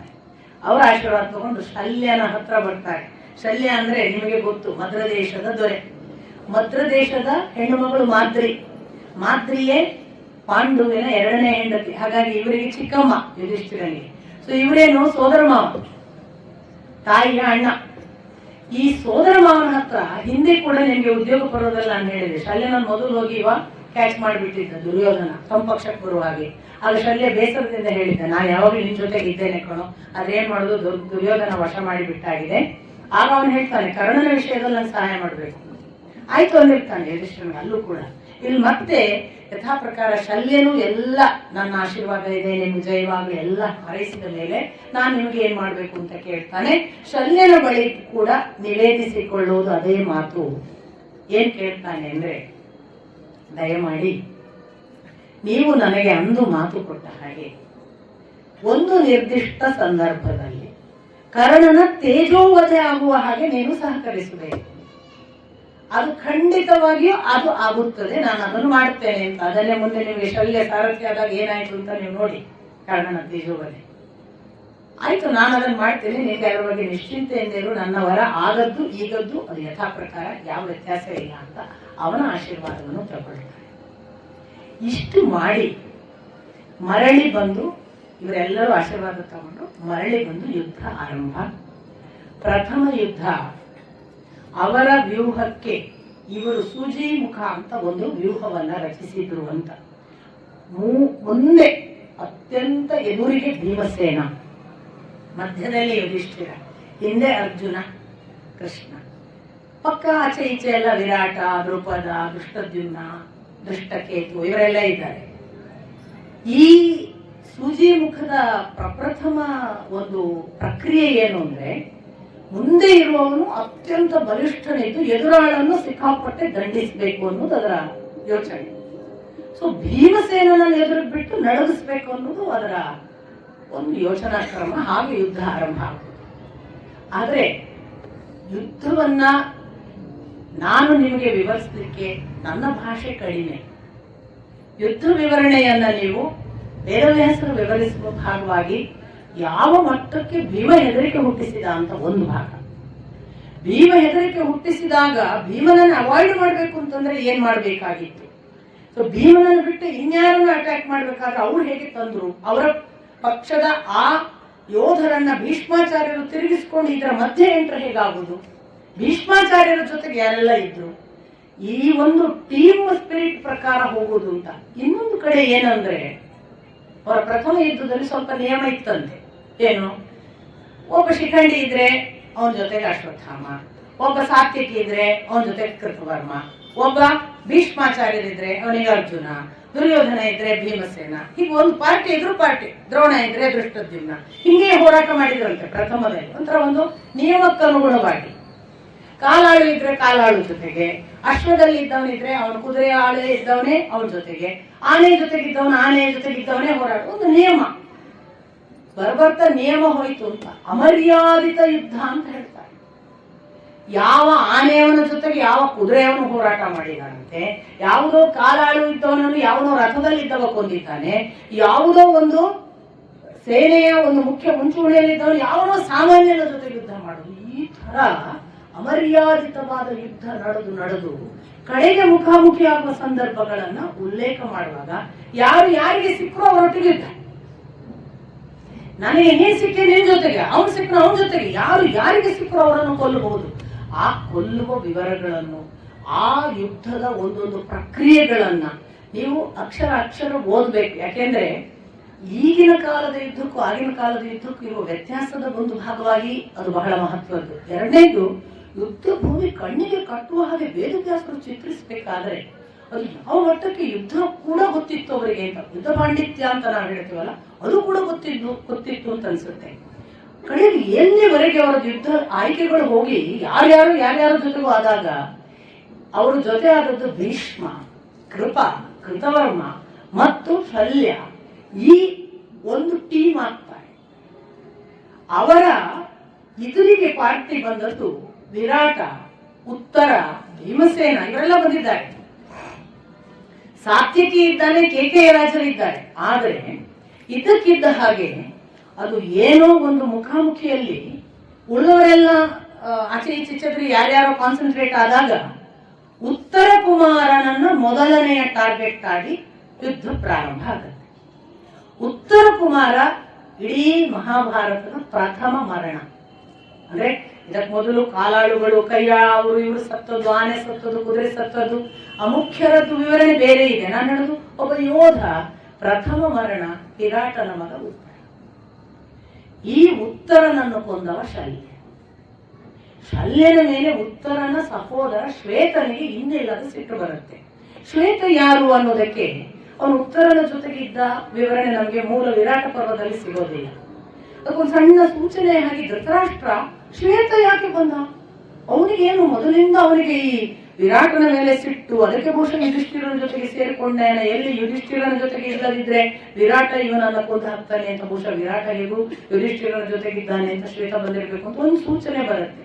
ವಿರಾಟನ ಜೊತೆಗೆ ಯಾಕೆ ಸಿಟ್ಟು, ಯಾರು ಶ್ವೇತ ಅನ್ನೋದನ್ನ ಸ್ವಲ್ಪ ಬೇರೆ ಬೇರೆ ಆಯಾಮಗಳ ಒಂದು ವಿವರಣೆಗಳನ್ನೆಲ್ಲ ತಗೊಂಡು ವಿದ್ವಾಂಸರು ಹೀಗೆ ತೀರ್ಮಾನ ಮಾಡ್ತಾರೆ. ಬಹುಶಃ ವಿರಾಟನಿಗೆ ಮೊದಲೊಂದು ಹೆಂಡತಿ ಇದ್ಲು, ಸುರಥ ಅಂತ. ಅವಳ ಮಗ ಶ್ವೇತ. ಸುರಥ ಸತ್ತ ಮೇಲೆ ಸುದೇಶ್ಮೆಯನ್ನು ಮದುವೆ ಆದ ವಿರಾಟ. ಆಗ ಹುಟ್ಟಿದವರು ಉತ್ತರ ಮತ್ತು ಉತ್ತರೇ ಅನ್ನುವ ಇಬ್ಬರು, ಗಂಡು ಮತ್ತೆ ಹೆಣ್ಣು. ಈ ಶ್ವೇತನಿಗೆ ಬಹುಶಃ ಎರಡನೇ ಮದುವೆ ಆದ್ಮೇಲೆ ಅಪ್ಪನ ಜೊತೆ ಕೋಪ ಬಂದು ದೂರ ಹೋಗಿರ್ಬೇಕು ಅಂತ ಊಟೆ. ಅವನು ಯಾವಾಗ ವಿರಾಟನ ಜೊತೆಗೆ ಯುಧಿಷ್ಠಿರ ಕೈ ಜೋಡಿಸಿದ್ದಾನೆ, ವಿರಾಟನ ಎದುರು ಪಾರ್ಟಿ ಮಾಡ್ಕೊಂಡ್ರೆ ಮೊದಲೇ ವಿರಾಟ ಕೋಪದಲ್ಲಿದ್ದಾನೆ ತನ್ನ ಮೇಲೆ, ಏನು ಬೇಡ ತನಗೆ ಆ ಥರದ ಭಯ ಅಂತ ಯುಧಿಷ್ಠಿರ ಜೊತೆಗೆ ಸೇರಿರ್ಬೇಕು ಅಂತ ಇವರ ಕನ್ಕ್ಲೂಷನ್. ಇದನ್ನ ಗೋರಖ್ಪುರ ಪ್ರೆಸ್ಸಿನ ಒಂದು ಪಠ್ಯ ಅಥವಾ ಕುಂಭಕೋಣಂ ಪ್ರೆಸ್ಸಿನ ಪಠ್ಯ, ಈವನ್ 3-4 ಪಠ್ಯಗಳು ಒಪ್ಪಿಕೊಳ್ತಾರೆ. ಆದ್ರೆ ಒಂದು ಪಠ್ಯ ಭಂಡಾರ್ಕರ್ಸ್ ರಿಸರ್ಚ್ ಇನ್ಸ್ಟಿಟ್ಯೂಟ್ ನವರು ಮಾಡಿದ ಒಂದು ಪಠ್ಯ ಮಹಾಭಾರತದ ಪಠ್ಯದಲ್ಲಿ ಮಾತ್ರ ಇವನ ಉಲ್ಲೇಖ ಇಲ್ಲ. ಆದ್ರೆ ಮೊದಲನೇ ದಿನದ ಯುದ್ಧದಲ್ಲಿ ಶ್ವೇತನದ್ದೇ ಯುದ್ಧ. ಯಾವ ಮಟ್ಟ ಭೀಷ್ಮನ ಜೊತೆಗೆ ಯುದ್ಧ ಮಾಡ್ತಾನೆ ಅವನು ಅಂದ್ರೆ, ಶಲ್ಯನ ಜೊತೆಗೆ ಯುದ್ಧ ಮಾಡುವ ಅವನ ರೀತಿ ಯಾವ ಪರಾಕ್ರಮದ್ದು ಅಂದ್ರೆ, ಶಲ್ಯ ಅಥವಾ ಅವ್ರ ಜೊತೆಗಿದ್ದಂತಹ ಯಾರನ್ನೂ ಕೂಡ ಇವನು ಹುಡಿಗಾಸ್ ಮಾಡಿಬಿಡ್ತಾನೆ. ಕೃಪಾ, ಕೃತವರ್ಮ, ಶಲ್ಯ ಇತರರು ಎಲ್ಲರೂ ಸೋತು ಭೀಷ್ಮರೇ ಮುಖಾಮುಖಿ ಆಗ್ಬೇಕಾಗುತ್ತೆ. ಭೀಷ್ಮರನ್ನು ಶ್ವೇತ ಒಂದು ವೇಳೆ ಆ ದಿವಸ ತಡೆದು ಹಾಕದಿದ್ರೆ ಕೆಲವು ಅಕ್ಷೋಹಿಣಿ ಸೇನೆ ಹೋಗ್ತಿತ್ತಂತೆ ಪಾಂಡವರದು ಪ್ರಥಮ ದಿನವೇ. ಅಷ್ಟು ಶ್ವೇತನ ಯುದ್ಧ. ಎಲ್ಲಿವರೆಗೆ ಅಂದ್ರೆ, ಬಾಣ ಎತ್ತಿದ್ರೆ ಧನುಸ್ಸು ಮುರಿತಾನೆ ಭೀಷ್ಮಾಚಾರ್ಯರು, 2 ಬಾರಿ ನಿರಸ್ತರನ್ನಾಗಿ ಮಾಡ್ತಾನೆ. ಅವರು ಮೂರ್ಛೆ ಹೋಗಿದ್ರು ಏನೋ ಅನ್ನುವಷ್ಟು ಸೈಲೆಂಟ್ ಆಗ್ಬೇಕಾಗುತ್ತೆ. 1 ಬಾರಿ ಅಂತೂ ರಥದಿಂದ ಕೆಳಗಿಳಿಬೇಕಾಗತ್ತೆ, ಸಾರಥಿಯನ್ನ ಮತ್ತು ರಥವನ್ನ ಕೆಡವುತ್ತಾನೆ ಶ್ವೇತ. ಭೀಷ್ಮಾಚಾರ್ಯರು ನೆಲಕ್ಕೆ ಬಂದು ನಿಲ್ಲುವಂತ ಪರಿಸ್ಥಿತಿಯನ್ನು ನಿರ್ಮಾಣ ಮಾಡಿದ ಅಂತ ಶ್ವೇತ. ಆ ಮಟ್ಟಕ್ಕೆ ಶ್ವೇತನ ಯುದ್ಧ. ಈ ಶ್ವೇತನ ಯುದ್ಧದ ಅವನ ಪರಿಣಾಮಕ್ಕೆ ಪ್ರತೀಕಾರವಾಗಿ ಭೀಷ್ಮಾಚಾರ್ಯರ ಕಡೆಗೆ ಅಷ್ಟೇ ಪ್ರಬಲವಾಗಿ ಯುದ್ಧ ಮಾಡ್ತಾರೆ. ಅವನ ಧನುಸ್ಸು ಮುರಿದು ಅವನ ಸಾರಥಿಯನ್ನ ಇಲ್ಲವಾಗಿಸಿ, ಅವನು ಗದೆ ತಗೊಂಡು ಗದೆಯನ್ನು ಹೊಡಿಲಿಕ್ಕೆ ಹೊರಟಾಗ ಗದೆಯನ್ನ ಮುರಿದು, ಅವನು ಗುರಾಣಿ ಮತ್ತು ಒಂದು ಖಡ್ಗ ಹಿಡ್ಕೊಂಡು ಯುದ್ಧ ಮಾಡ್ತಾನೆ ಎಷ್ಟೋ ಹೊತ್ತು. ಕಡೆಗೆ ಅವನನ್ನ ಖಡ್ಗವೂ ಇಲ್ಲವಾಗಿ ನೆಲದಲ್ಲಿ ಅವನು ಹೋರಾಟ ಮಾಡುವಾಗ ಬಿಲ್ಲುಗಳನ್ನೆಲ್ಲ ಬಿಟ್ಟು ಬಿಲ್ಲನ್ನು ಗುರಾಣಿಯಿಂದ ಎಷ್ಟೋ ಹೊತ್ತು ನಿವಾರಿಸ್ತಾನೆ. ಸಂಜೆ ಆಗುವವರೆಗೂ ಶ್ವೇತ ಒಬ್ಬನೇ ತಡೀತಾನೆ ಅನ್ನುವ ಹಾಗೆ ಯುದ್ಧವನ್ನ ಇಡೀ ಶ್ವೇತ ಒಬ್ಬ ಆಳಿದ ಅನ್ನುವ ಹಾಗೆ ವಿವರಣೆ ಇದೆ ಪ್ರಥಮ ದಿನದ ಯುದ್ಧ. ಹಾಗೆ ಶ್ವೇತ ಕೊಂದ ನಂತರ, ಶ್ವೇತನನ್ನು ಕೊಲ್ತಾರೆ ಭೀಷ್ಮಾಚಾರ್ಯರು. ಶ್ವೇತನನ್ನು ಕೊಂದ ನಂತರ ಶಂಖ ಅನ್ನುವ ವಿರಾಟನ 3ನೆಯ ಇನ್ನೊಬ್ಬ ಮಗ ನೋಡಿ, ಎಲ್ಲ ವಿರಾಟ ಪುತ್ರರೇ ಸಾವು. ಪ್ರಥಮದಲ್ಲಿ ಉತ್ತರ, ಮತ್ತೆ ಉತ್ತರದ ಯುದ್ಧವನ್ನು ನೀವು ನೋಡಿದ್ರೆ ನಮ್ಮದೊಂದು ಕುಮಾರವ್ಯಾಸ ಭಾರತ ನೋಡಿ ಒಂದು ಅಪಕಲ್ಪನೆ ಇದೆ, ಅವತರ ಯಾವುದಕ್ಕೂ ಬಾರದವ ಅಂತ. ಹಾಗಿಲ್ಲ, ಉತ್ತರನು ಅದ್ಭುತ ಹೋರಾಟ ಮಾಡಿ ಸತ್ತಿರ್ತಾನೆ. ಪ್ರಥಮ ಯುದ್ಧ ಉತ್ತರನ ಜೊತೆಗೆ ಆಗ್ಬೇಕಂದ್ರೆ ಸಾಮಾನ್ಯ ಅಂತೂ ಅಲ್ಲೇ ಅಲ್ಲ, ಶಲ್ಯನಂತವನ ಜೊತೆ ಯುದ್ಧ ಮಾಡಿದ್ದಾನೆ ಉತ್ತರ. ಹಾಗಾಗಿ ಉತ್ತರ ನಮಗೆ ಯಾವ ಕವಿಗಳೆಲ್ಲ ಕೆಲವೊಂದು ಏನೇನೋ ಮಾಡಿ ಅಪಪ್ರವೇಶ ಮಾಡಿದ್ದಾರೆ ಅಂತ ಅನ್ಸುತ್ತೆ. ಅವರ ಖುಷಿಗೋಸ್ಕರ ಏನೋ ಕಲ್ಪನೆ ಹಾಕಿ ನಿಜ ಸತ್ಯಗಳನ್ನೆಲ್ಲ ಮುಚ್ಚಿ ನಮಗೆ ಏನೇನೋ ತಪ್ಪು ಕಲ್ಪನೆಗಳು.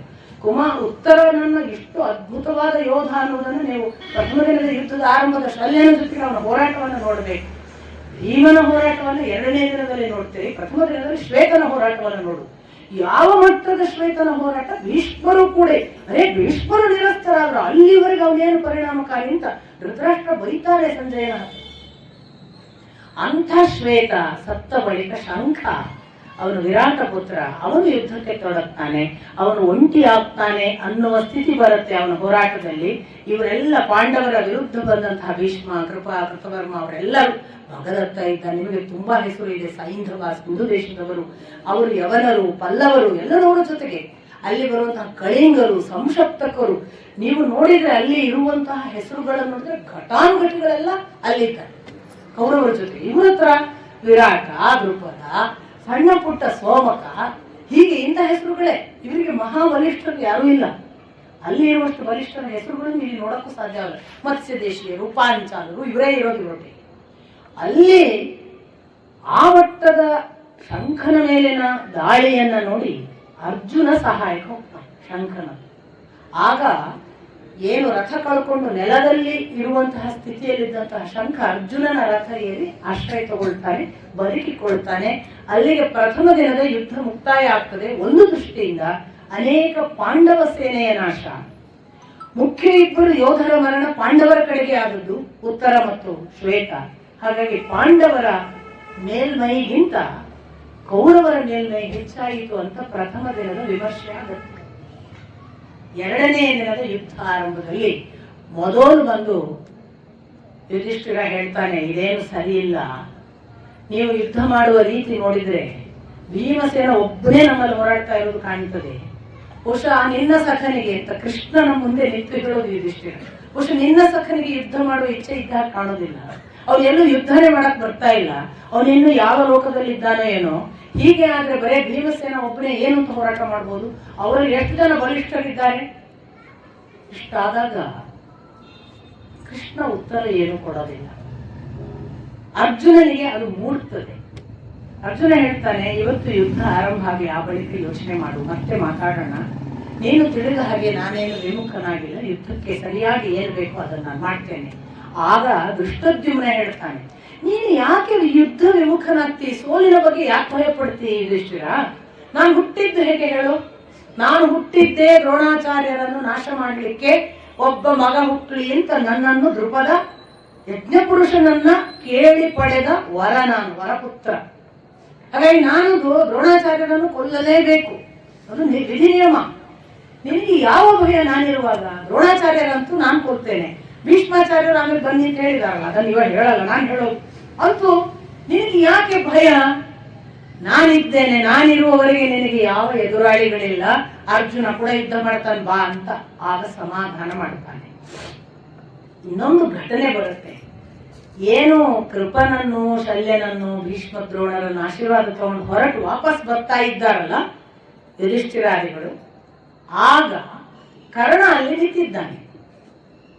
ಕೃಷ್ಣ ಅವನನ್ನು ಕೇಳ್ತಾನೆ, ನಾನು ಒಂದು ವಿಷಯ ಕೇಳಿದೆ ಕರ್ಣ, ಭೀಷ್ಮಾಚಾರ್ಯರು ಶಸ್ತ್ರಾಸ್ತ್ರ ಹಿಡ್ಕೊಂಡಿರುವಷ್ಟು ದಿನ ನೀನು ಯುದ್ಧ ಮಾಡುದಿಲ್ಲ ಅಂತ ಹೇಳಿದ್ಯಂತೆ, ಅಷ್ಟು ದಿವಸ ನಮ್ಮ ಪಕ್ಷಕ್ಕೆ ಬರ್ಬೋದಲ್ಲ? ಅಂದ್ರೆ ವಾರಿಯರ್ನ ಒಂದು ಕೆಪಾಸಿಟಿ ವೇಸ್ಟ್ ಆಗಬಾರ್ದು ಅಂತ ಕೃಷ್ಣನ ಸೂಚನೆ ನೋಡಿ. ಒಳ್ಳೆ ಯೋಧ ನೀನು, ಯಾಕೆ ವೇಸ್ಟ್ ಮಾಡ್ತೀನಿ ನಿನ್ನ ಕೆಪಾಸಿಟಿ, ಸಾಮರ್ಥ್ಯ ಯಾಕೆ ದೋಷ ಮಾಡ್ತೀಯಾ? ಅಷ್ಟು ದಿವಸ ನಮ್ಮ ಪಕ್ಷಕ್ಕೆ ಬಾ. ಒಮ್ಮೆ ಭೀಷ್ಮಾಚಾರ್ಯರದ್ದು ಸೇನಾಧಿಪತ್ಯ ಮುಗೀತದಲ್ಲ, ವಾಪಸ್ ಹೋಗು, ನಮ್ದೇನು ಅಭ್ಯಂತರ ಇಲ್ಲ ಅಂತಾನೆ ಕೃಷ್ಣ. ಹೀಗೆ ಕೇಳಬಹುದಾ? ಧರ್ಮವಾ, ಅನೀತಿ ಅಲ್ವಾ, ಕೃಷ್ಣ ಮಾಡಿದ್ದು ತಪ್ಪಲ್ವಾ ಅಂತ ನಮಗೇನಾದ್ರೂ ಬರಬಹುದು. ಅದಕ್ಕೆ ಇನ್ನೊಂದು ಸಮರ್ಥನೆ ನೋಡಿ, ಹಾಗೆ ಕೇಳುವ ಕ್ರಮ ಇದೆ ಅನ್ನೋದಕ್ಕೆ ಯುಧಿಷ್ಠಿರ ಒಂದು ದೊಡ್ಡ ಘೋಷಣೆ ಮಾಡ್ತಾನೆ. ಎದುರು ಪಕ್ಷದ ಇಷ್ಟೂ ಜನರಲ್ಲಿ ಯಾರಿಗೆ ಬೇಕಾದರೂ ನಮ್ಮ ಪಕ್ಷವನ್ನು ಸೇರಬೇಕು ಎನ್ನುವ ಅಪೇಕ್ಷೆ ಇದ್ದರೆ ಈಗಲೂ ನಾವು ತೆರೆದ ಮುಕ್ತ ಕೈಗಳಿಂದ ನಿಮ್ಮನ್ನು ಆಹ್ವಾನಿಸುತ್ತಿದ್ದೇವೆ, ನೀವು ಯಾರು ಬೇಕಾದರೂ ನಮ್ಮ ಪಕ್ಷಕ್ಕೆ ಬರಬಹುದು. ಅಂದ್ರೆ ಹಾಗೆ ಕರೆಯುವ ಪದ್ಧತಿ ಇತ್ತು. ಕೃಷ್ಣ ಮಾಡಿದ್ದೇನು ಅಪರಾಧವಲ್ಲ, ಕರೀಬಹುದು. ಸಮರ್ಥನೆ, ಧರ್ಮಶಾಸ್ತ್ರ ಹಾಗೆ ಹೇಳ್ತದೆ, ಆದ್ರಿಂದ ಯುಧಿಷ್ಠಿರ ಕರೆದಿದ್ದಾನೆ. ಕೃಷ್ಣ ಮಾತ್ರ ಹೇಳಿದ್ರೆ ಕೃಷ್ಣ ಧರ್ಮಶಾಸ್ತ್ರವನ್ನು ಮೀರಬಲ್ಲವ. ಆಗ ನಾವು ಹೇಳ್ಬೋದು ಕೃಷ್ಣ ಕುಯುಕ್ತಿ, ಮೋಸ ಮಾಡಿದ ಅಂತ. ಅಲ್ಲ, ಧರ್ಮಶಾಸ್ತ್ರ ಸಮ್ಮತವಾದದ್ದನ್ನೇ ಕೃಷ್ಣ ಮಾಡಿದ್ದ. ಯುಧಿಷ್ಠಿರ ಹಾಗೆ ಓಪನ್ ಇನ್ವಿಟೇಷನ್ ಕೊಟ್ಟಾಗ ಯುಯುತ್ಸು ಅನ್ನುವ ಒಬ್ಬ ಮಗ, ಧೃತರಾಷ್ಟ್ರ ಪುತ್ರ, ಅವನು ನಾನು ನಿನ್ನ ಜೊತೆಗೆ ನಿಮ್ಮ ಪಕ್ಷ ಸೇರುತ್ತೇನೆ, ನನಗೆ ಧೃತರಾಷ್ಟ್ರ ಪುತ್ರರ ಜೊತೆಗೆ ಯುದ್ಧ ಮಾಡುವ ಅಪೇಕ್ಷೆ ಇಲ್ಲ. ನಾನು ಇಂದಿನಿಂದ ಧೃತರಾಷ್ಟ್ರರ ವಿರುದ್ಧವಾಗಿ, ಧಾರ್ತರಾಷ್ಟ್ರರ ವಿರುದ್ಧವಾಗಿ ನಿನ್ನ ಜೊತೆ ಸೇರಿ ಯುದ್ಧ ಮಾಡುತ್ತೇನೆ ಅಂದಾಗ ನಿನಗೆ ಮುಕ್ತ ಸ್ವಾಗತ ಯುಯುತ್ಸು. ನಿನಗೊಬ್ಬನಿಗಾದರೂ ನ್ಯಾಯ ಧರ್ಮದ ಜೊತೆಗೆ ಇರಬೇಕು ಅನ್ನಿಸಿತಲ್ಲ. ಕನಿಷ್ಠ ಈ 100 ಜನರಿಗೆ ಒಬ್ಬನಾದರೂ ಪಿಂಡ ಹಾಕುವುದಕ್ಕೆ ಉಳಿಯಲಿ, ಬಾ ನಮ್ಮ ಜೊತೆಗೆ ಅಂತ ಕರೀತಾರೆ. ಅವರು ಸಾಯುವುದು ನಿಶ್ಚಿತ, ನೀನಾದರೂ ಉಳಿಯುವಂತಾಗಲಿ, ಬಾ ನಮ್ಮ ಜೊತೆಗೆ ಅಂತ ಸ್ವಾಗತಿಸಿದ್ದಾನೆ. ಇಷ್ಟು ನಡೆದ ನಂತರ ಯುಧಿಷ್ಠಿರ 2ನೇ ದಿನ ಕೆಣಕಿದ ಅರ್ಜುನನನ್ನು. ಅರ್ಜುನ ಮತ್ತು ಕೃಷ್ಣನನ್ನು ಕೆಣಕಕ್ಕಾಗಲ್ಲ ನೋಡಿ, ಕೃಷ್ಣನನ್ನೇ ಕೆಣಕಿದ್ದದು. ನಿನ್ನ ಸಖ ಅಂತ ಯಾಕೆ ಹೇಳಬೇಕು? ಅರ್ಜುನ ಯುದ್ಧ ಮಾಡ್ಲಿಲ್ಲ ಅನ್ಬೋದಿತ್ತಲ್ಲ, ನೀನು ಕರ್ಕೊಂಡು ಹೋಗ್ಲಿಲ್ಲ ಅಂತೂ ಸೂಚನೆ ಕೃಷ್ಣನಿಗೆ. ನಿನ್ನ ಸಖ ಅವನು, ನೀನ್ ಕರ್ಕೊಂಡು ಹೋಗಿ ಯುದ್ಧ ಮಾಡ್ತಿದ್ದ, ನೀನ್ ಯಾಕೋ ಮುಂದೆ ಕರ್ಕೊಂಡು ಹೋಗ್ಲಿಲ್ಲ ಅಂತ ಒಂದು ಸೂಚ್ಯವಾದ ಎಚ್ಚರಿಕೆಯನ್ನು ಯುಧಿಷ್ಠಿರ ಕೊಟ್ಟ. ಯೋಚನೆ ಮಾಡಬೇಡ, ನಾವೆಲ್ಲ ಯುದ್ಧ ಮಾಡ್ತೇವೆ ಅಂತ ಧೃಷ್ಟದ್ಯುಮ್ನ ಧೈರ್ಯ ಕೊಟ್ಟ. ಎದುರಾಬದುರು ಯುದ್ಧ ಪ್ರಾರಂಭ ಆಯಿತು. ಯುದ್ಧಕ್ಕೆ ಮೊದಲೇ ನಿಯಮ ಮಾಡಿ ಇವರನ್ನ ಅಟ್ಯಾಕ್ ಮಾಡುವಂತಿಲ್ಲ ಅಂತ ನಾನು ಈಗಾಗಲೇ ಹೇಳಿದೆ. ಯುದ್ಧ ಆರಂಭ ಆಯಿತು. ಬೇರೆ ಬೇರೆ ರೀತಿಯಿಂದ ಯುದ್ಧಗಳಲ್ಲಿ ಅವರು ಇವರು ಹೆಂಗ್ ಸಾಯ್ತಿದ್ರು ಅನ್ನೋದನ್ನೆಲ್ಲ ವಿವರಿಸುವ ವಿವರಣೆಗಳೆಲ್ಲ ಇವೆ. ಯಾವುದೋ ಬಾಣದಿಂದ ಯಾವುದೋ ಆನೆಗೆ ಪೆಟ್ಟಾಗತ್ತಂತೆ. ಆನೆ ನೋವಿನಿಂದ ಅದರ ನೋವಿಗೆ ಸಿಟ್ಟಾಗಿ ಯಾವುದೋ ಕುದುರೆಯನ್ನ ಒದ್ದು ಕೊಲ್ಲುತ್ತಂತೆ. ಯಾವುದೋ ಕಾಲಾಳು ಅದರ ಕಾಲಡಿಯಲ್ಲಿ ಅಪ್ಪಚ್ಚಿ ಆಗ್ತಾನಂತೆ. ಯಾವುದೋ ಸೊಂಡಿಲಿನಿಂದ ಅದು ರಥವನ್ನ ಮುರಿದು ಹಾಕತ್ತಂತೆ. ಅಂದ್ರೆ ಒಬ್ರು ಡೈರೆಕ್ಟ್ ಯುದ್ಧ ಮಾಡೋರಲ್ಲದೆ ಒಳಗೇನೇನೋ ನಡೀತದಲ್ಲ, ಅವರೆಲ್ಲ ಕೊಲ್ತಿರ್ತಾರೆ. ಅವ್ರಿಗೆ ಏನೇನೋ ಅವರ ನೋವುಗಳು. ಯಾರೋ ಅರ್ಧ ಕೈ ಕತ್ತರಿಸಿಕೊಂಡು ಬಿದ್ದಿದ್ದಾನೆ, ಅವನು ಅಮ್ಮ ಅಪ್ಪ ಅಂತ ಕೂಗ್ತಿರ್ತಾನಂತೆ. ಇನ್ಯಾರದ್ದು ತೊಡೆ ಮುರಿದಿದೆ, ಇನ್ಯಾರದ್ದು ಕರುಳು ಹರಿದು ಹೊರಗೆ ಬಿದ್ದಿದೆ, ಅವರು ಅಲ್ಲಿ ಬಿದ್ದುಕೊಂಡು ಕೂಗುವ ಆಕ್ರಂದನ ಇದೆ ಅಂತೆ.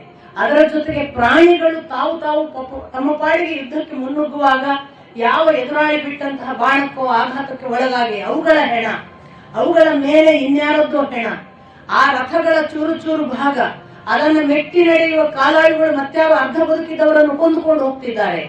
ಆನೆಗಳಂತೂ ಅವರ ಕಾಲಡಿಯಲ್ಲಿ ಎಷ್ಟು ಕಾಲಾಳುಗಳು ಸಾಯ್ತಾವೆ ಅನ್ನೋ ನಿಯಮವಿಲ್ಲ.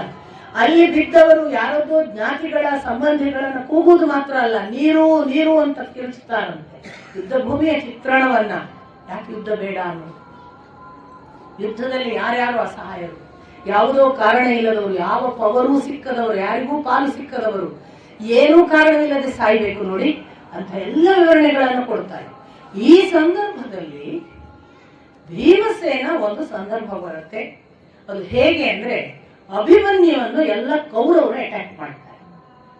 ಅಭಿಮನ್ಯುವನ್ನು ಸೇರಿ ಕೌರವರು ಅಟ್ಯಾಕ್ ಮಾಡುವಾಗ ದುರ್ಯೋಧನೂ ಇದ್ದಾನೆ, ಶಲ್ಯ, ಕೃಪ, ಕೃತವರ್ಮ, ದ್ರೋಣ ಎಲ್ಲರೂ ಸೇರಿ ಅಭಿಮನ್ಯುವನ್ನು ಅಟ್ಯಾಕ್ ಮಾಡುವಾಗ ಅವರ ವಿರುದ್ಧವಾಗಿ ಭೀಮಸೇನ ಪಾಂಡವಾದಿಗಳು ಹೋಗ್ತಾರೆ ಅಭಿಮನ್ಯುವಿನ ಸಹಾಯಕ್ಕೆ.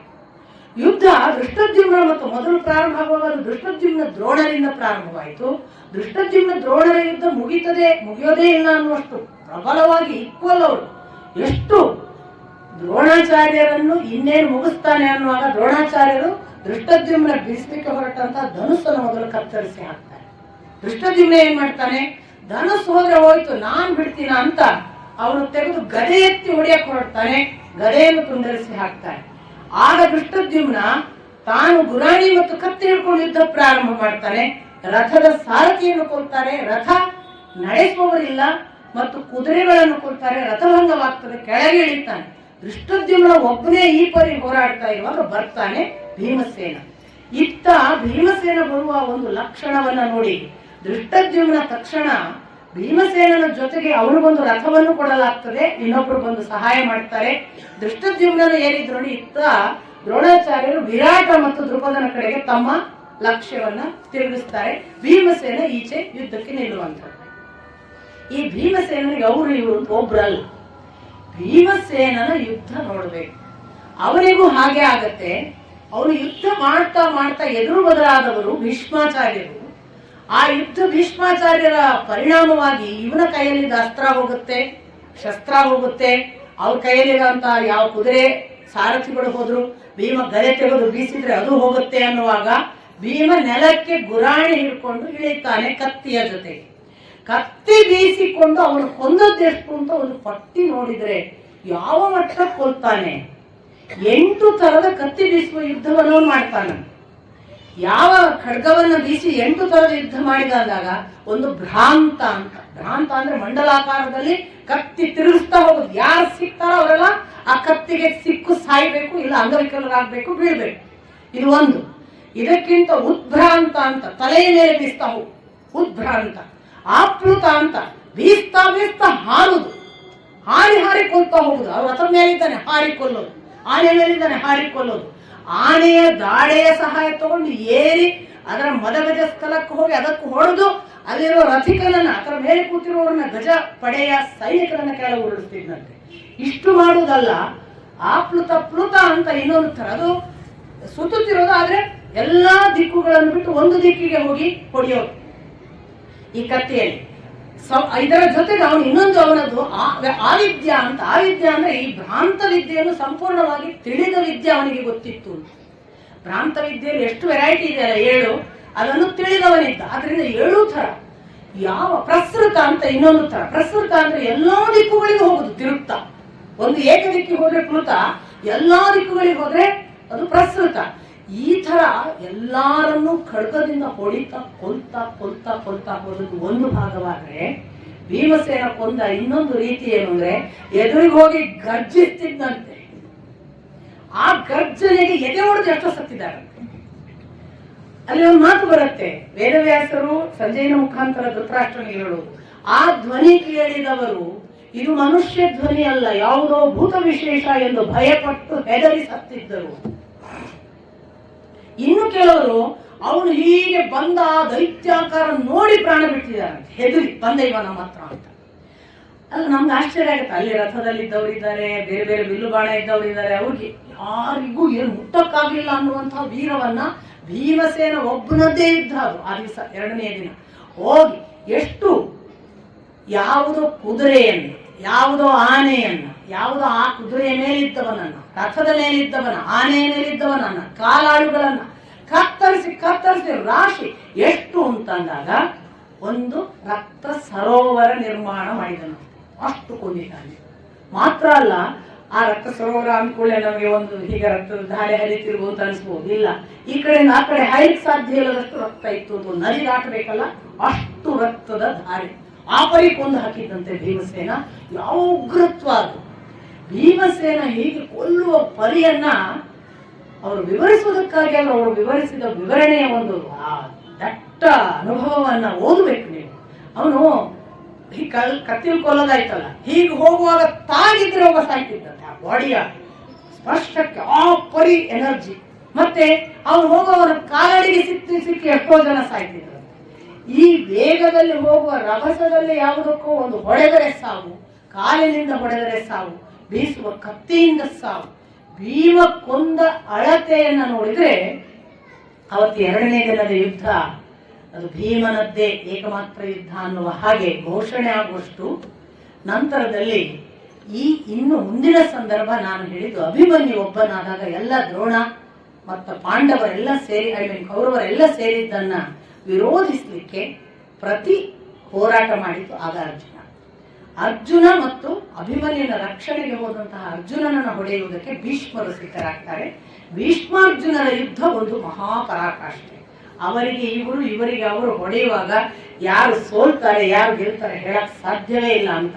ಒಂದು ಬಾಣವನ್ನು ಬಿಟ್ಟು ಇನ್ನೊಂದು ಬಾಣ ಬಿಡುವುದಕ್ಕೆ ನಮಗೊಂದು ಯಾವುದೋ ಒಂದು ಇಮ್ಯಾಜಿನೇಷನ್ ನಲ್ಲೂ ನಾವು ಯೋಚನೆ ಮಾಡ್ಬೋದಲ್ಲ.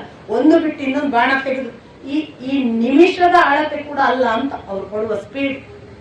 ಹೇಗೆ ಬಿಟ್ಟಿದ್ರು ಬಾಣ ಅಂದ್ರೆ, ಬಾಣ ಆವರಿಸಿದ ರೀತಿ ಆಕಾಶಕ್ಕೆ ಒಂದು ಮಳೆಯ ಮೋಡ ಕವಿದರೆ ಯಾವ ಕತ್ತಲಾಗ್ತಲ್ಲ ಆ ತರ ಇಬ್ಬರ ಬಾಣದ ಪ್ರಯೋಗ. ಅವರ ಬಾಣವನ್ನು ಇವರು, ಇವರ ಬಾಣವನ್ನು ಅವರು. ಏನು ನಿರಂತರ ಹೊಡೆದಾಟ. ಅರ್ಜುನನನ್ನ ಭೀಷ್ಮ, ಭೀಷ್ಮನನ್ನ ಅರ್ಜುನ ಸೋಲ್ಸಕ್ ಸಾಧ್ಯ ಇಲ್ಲ. ಕಡೆಗೆ ಭೀಷ್ಮಾಚಾರ್ಯರು ದ್ರೋಣಾಚಾರ್ಯರ ಹತ್ರ ನಗ್ತಾ ಹೇಳ್ತಾರೆ, ಇದೇನು ನಮ್ಮ ಕೌರವ ಸೇನೆ ಅರ್ಜುನನಿಗೆ ಹೆದರಿ ಹಿಮ್ಮೆಟ್ಟಿ ಓಡುತ್ತಿದೆ, ಸಮಯವು ಸೂರ್ಯಾಸ್ತಕ್ಕೆ ಸನ್ನಿಹಿತವಾಗಿದೆ, ಈಗ ಬನ್ನಿ ಅಂತ ಕರೆದರೆ ಬರುವ ಸ್ಥಿತಿಯಲ್ಲಿಲ್ಲ, ಬನ್ನಿ ಅಂತ ಹೇಳಿ ಯುದ್ಧ ಮುಂದುವರಿಸುವ ಕಾಲಾವಕಾಶವೂ ಇಲ್ಲ, ಇವತ್ತಿಗೆ ಯುದ್ಧ ನಿಲ್ಲಿಸುವುದು ಒಳ್ಳೆಯದು. 2ನೇ ದಿನದ ಯುದ್ಧ ಅದು ಅರ್ಜುನನ ಮೇಲ್ಮೆ ಮತ್ತು ಭೀಮನ ಮೇಲ್ಮೆ ಅನ್ನುವ ಹಾಗೆ ಮುಕ್ತಾಯ ಆಗುತ್ತೆ. ಆ 2ನೇ ದಿನ ಸಾವಿಲ್ಲ, ಅಂದ್ರೆ ಪ್ರಮುಖ ಯೋಧರ ಸಾವಿಲ್ಲ, ಆದ್ರೆ ಪಾಂಡವರ ಸೇನೆಯೇ ಗೆಲುವು ಅನ್ನುವ ಹಾಗೆ ಭೀಮ ಅಷ್ಟು ಜನ ಆ ಕಡೆಯವರನ್ನು ಕೊಂದಿದ್ದರು. ಹೇಗೆ ಅಂತ, ಯಾರು? ಇಡೀ ಕಳಿಂಗ ವಂಶನಾಶ ಮಾಡ್ತಾರೆ. ಕಳಿಂಗ ರಾಜರು ಅಷ್ಟು ಜನ ಸಾಯ್ತಾರೆ. ಅಂದ್ರೆ ಕಳಿಂಗರು ಇವನಿಗೆ ಎದುರಾಬದರಾದದ್ದು. ಆಗ ಆ ದೃಷ್ಟದ್ಯುಮ್ನನ ಸಂದರ್ಭದಲ್ಲಿ ದೃಷ್ಟದ್ಯುಮ್ನನ ರಕ್ಷಣೆಗೆ ಹೋದಾಗ ಆ ಕಳಿಂಗ ವಂಶ ಸ್ವಲ್ಪ ಹೊತ್ತು ಚೇದಿ ರಾಜರೆಲ್ಲ ಬರ್ತಾರೆ ಸಹಾಯಕ್ಕೆ. ಅವರಿಗೆ ಇವನೊಟ್ಟಿಗೆ ಆಗೋದಿಲ್ಲ, ಈ ಕಳಿಂಗರ ಜೊತೆಗೆ ಆಗಲ್ಲ. ಕಳಿಂಗ ರಾಜರ ಭಾನುಮಂತ, ಕೇತುಮಂತ 3 ಜನ ಮತ್ತೆ ಶಕ್ರದೇವ ಅನ್ನುವ ಮಗ ಎಲ್ಲರನ್ನು ಮುಖ್ಯರನ್ನು ಕೊಲ್ಲುವುದು ಮಾತ್ರ ಅಲ್ಲ, ಕಳಿಂಗ ವಂಶದ ಅಷ್ಟು ಅಕ್ಷೋಣಿ ಸೇನೆಯಲ್ಲಿ ಎಷ್ಟು ಜನ ಇದ್ರು ಅಷ್ಟು ಜನರನ್ನ ಭೀಮಸೇನ ಒಬ್ಬನೇ ಕೊಂದು ಮುಗಿಸ್ತಾನೆ. ಕಳಿಂಗ ವಂಶ ನಾಶ ಮಾಡಿದ ದೊರೆ ನೀನು ಅನ್ನುವವರೆಗೆ ಭೀಮಸೇನನ್ನು ಶಿಬಿರದಲ್ಲಿ ಕೊಂಡಾಡ್ತಾರೆ. ಅದು 2ನೇ ದಿನದ ಯುದ್ಧ. ಆದಷ್ಟು ಯುದ್ಧಗಳ ವಿವರಗಳನ್ನ ನಿಮಗೆ ಕಣ್ಣಿಗೆ ಕಟ್ಟುವ ಹಾಗೆ ಯುದ್ಧ ಸಮರಾಂಗಣ ಹೇಗಿತ್ತು, ಅಲ್ಲಿಯ ಆ ಪ್ರಬಲವಾದ ಯುದ್ಧವನ್ನು ಮಾಡುವ ಯೋಧರ ಮನಸ್ಥಿತಿ, ಅವರ ಶಕ್ತಿ ಪರಾಕ್ರಮ, ಇವುಗಳನ್ನು ನನಗೆ ಸಾಧ್ಯ ಆದಷ್ಟು ಕೊಡೋದಕ್ಕೆ ಪ್ರಯತ್ನ ಪಟ್ಟಿದ್ದೇನೆ. ನಾಳೆ ದಿನ 3ನೇ ಯುದ್ಧ ಏನು ನಡೀತು, ಹೇಗೆ ನಡೆಯಿತು ಮುಂದಿನದನ್ನ ನಾಳೆ ನೋಡೋಣ. ನಮಸ್ಕಾರ.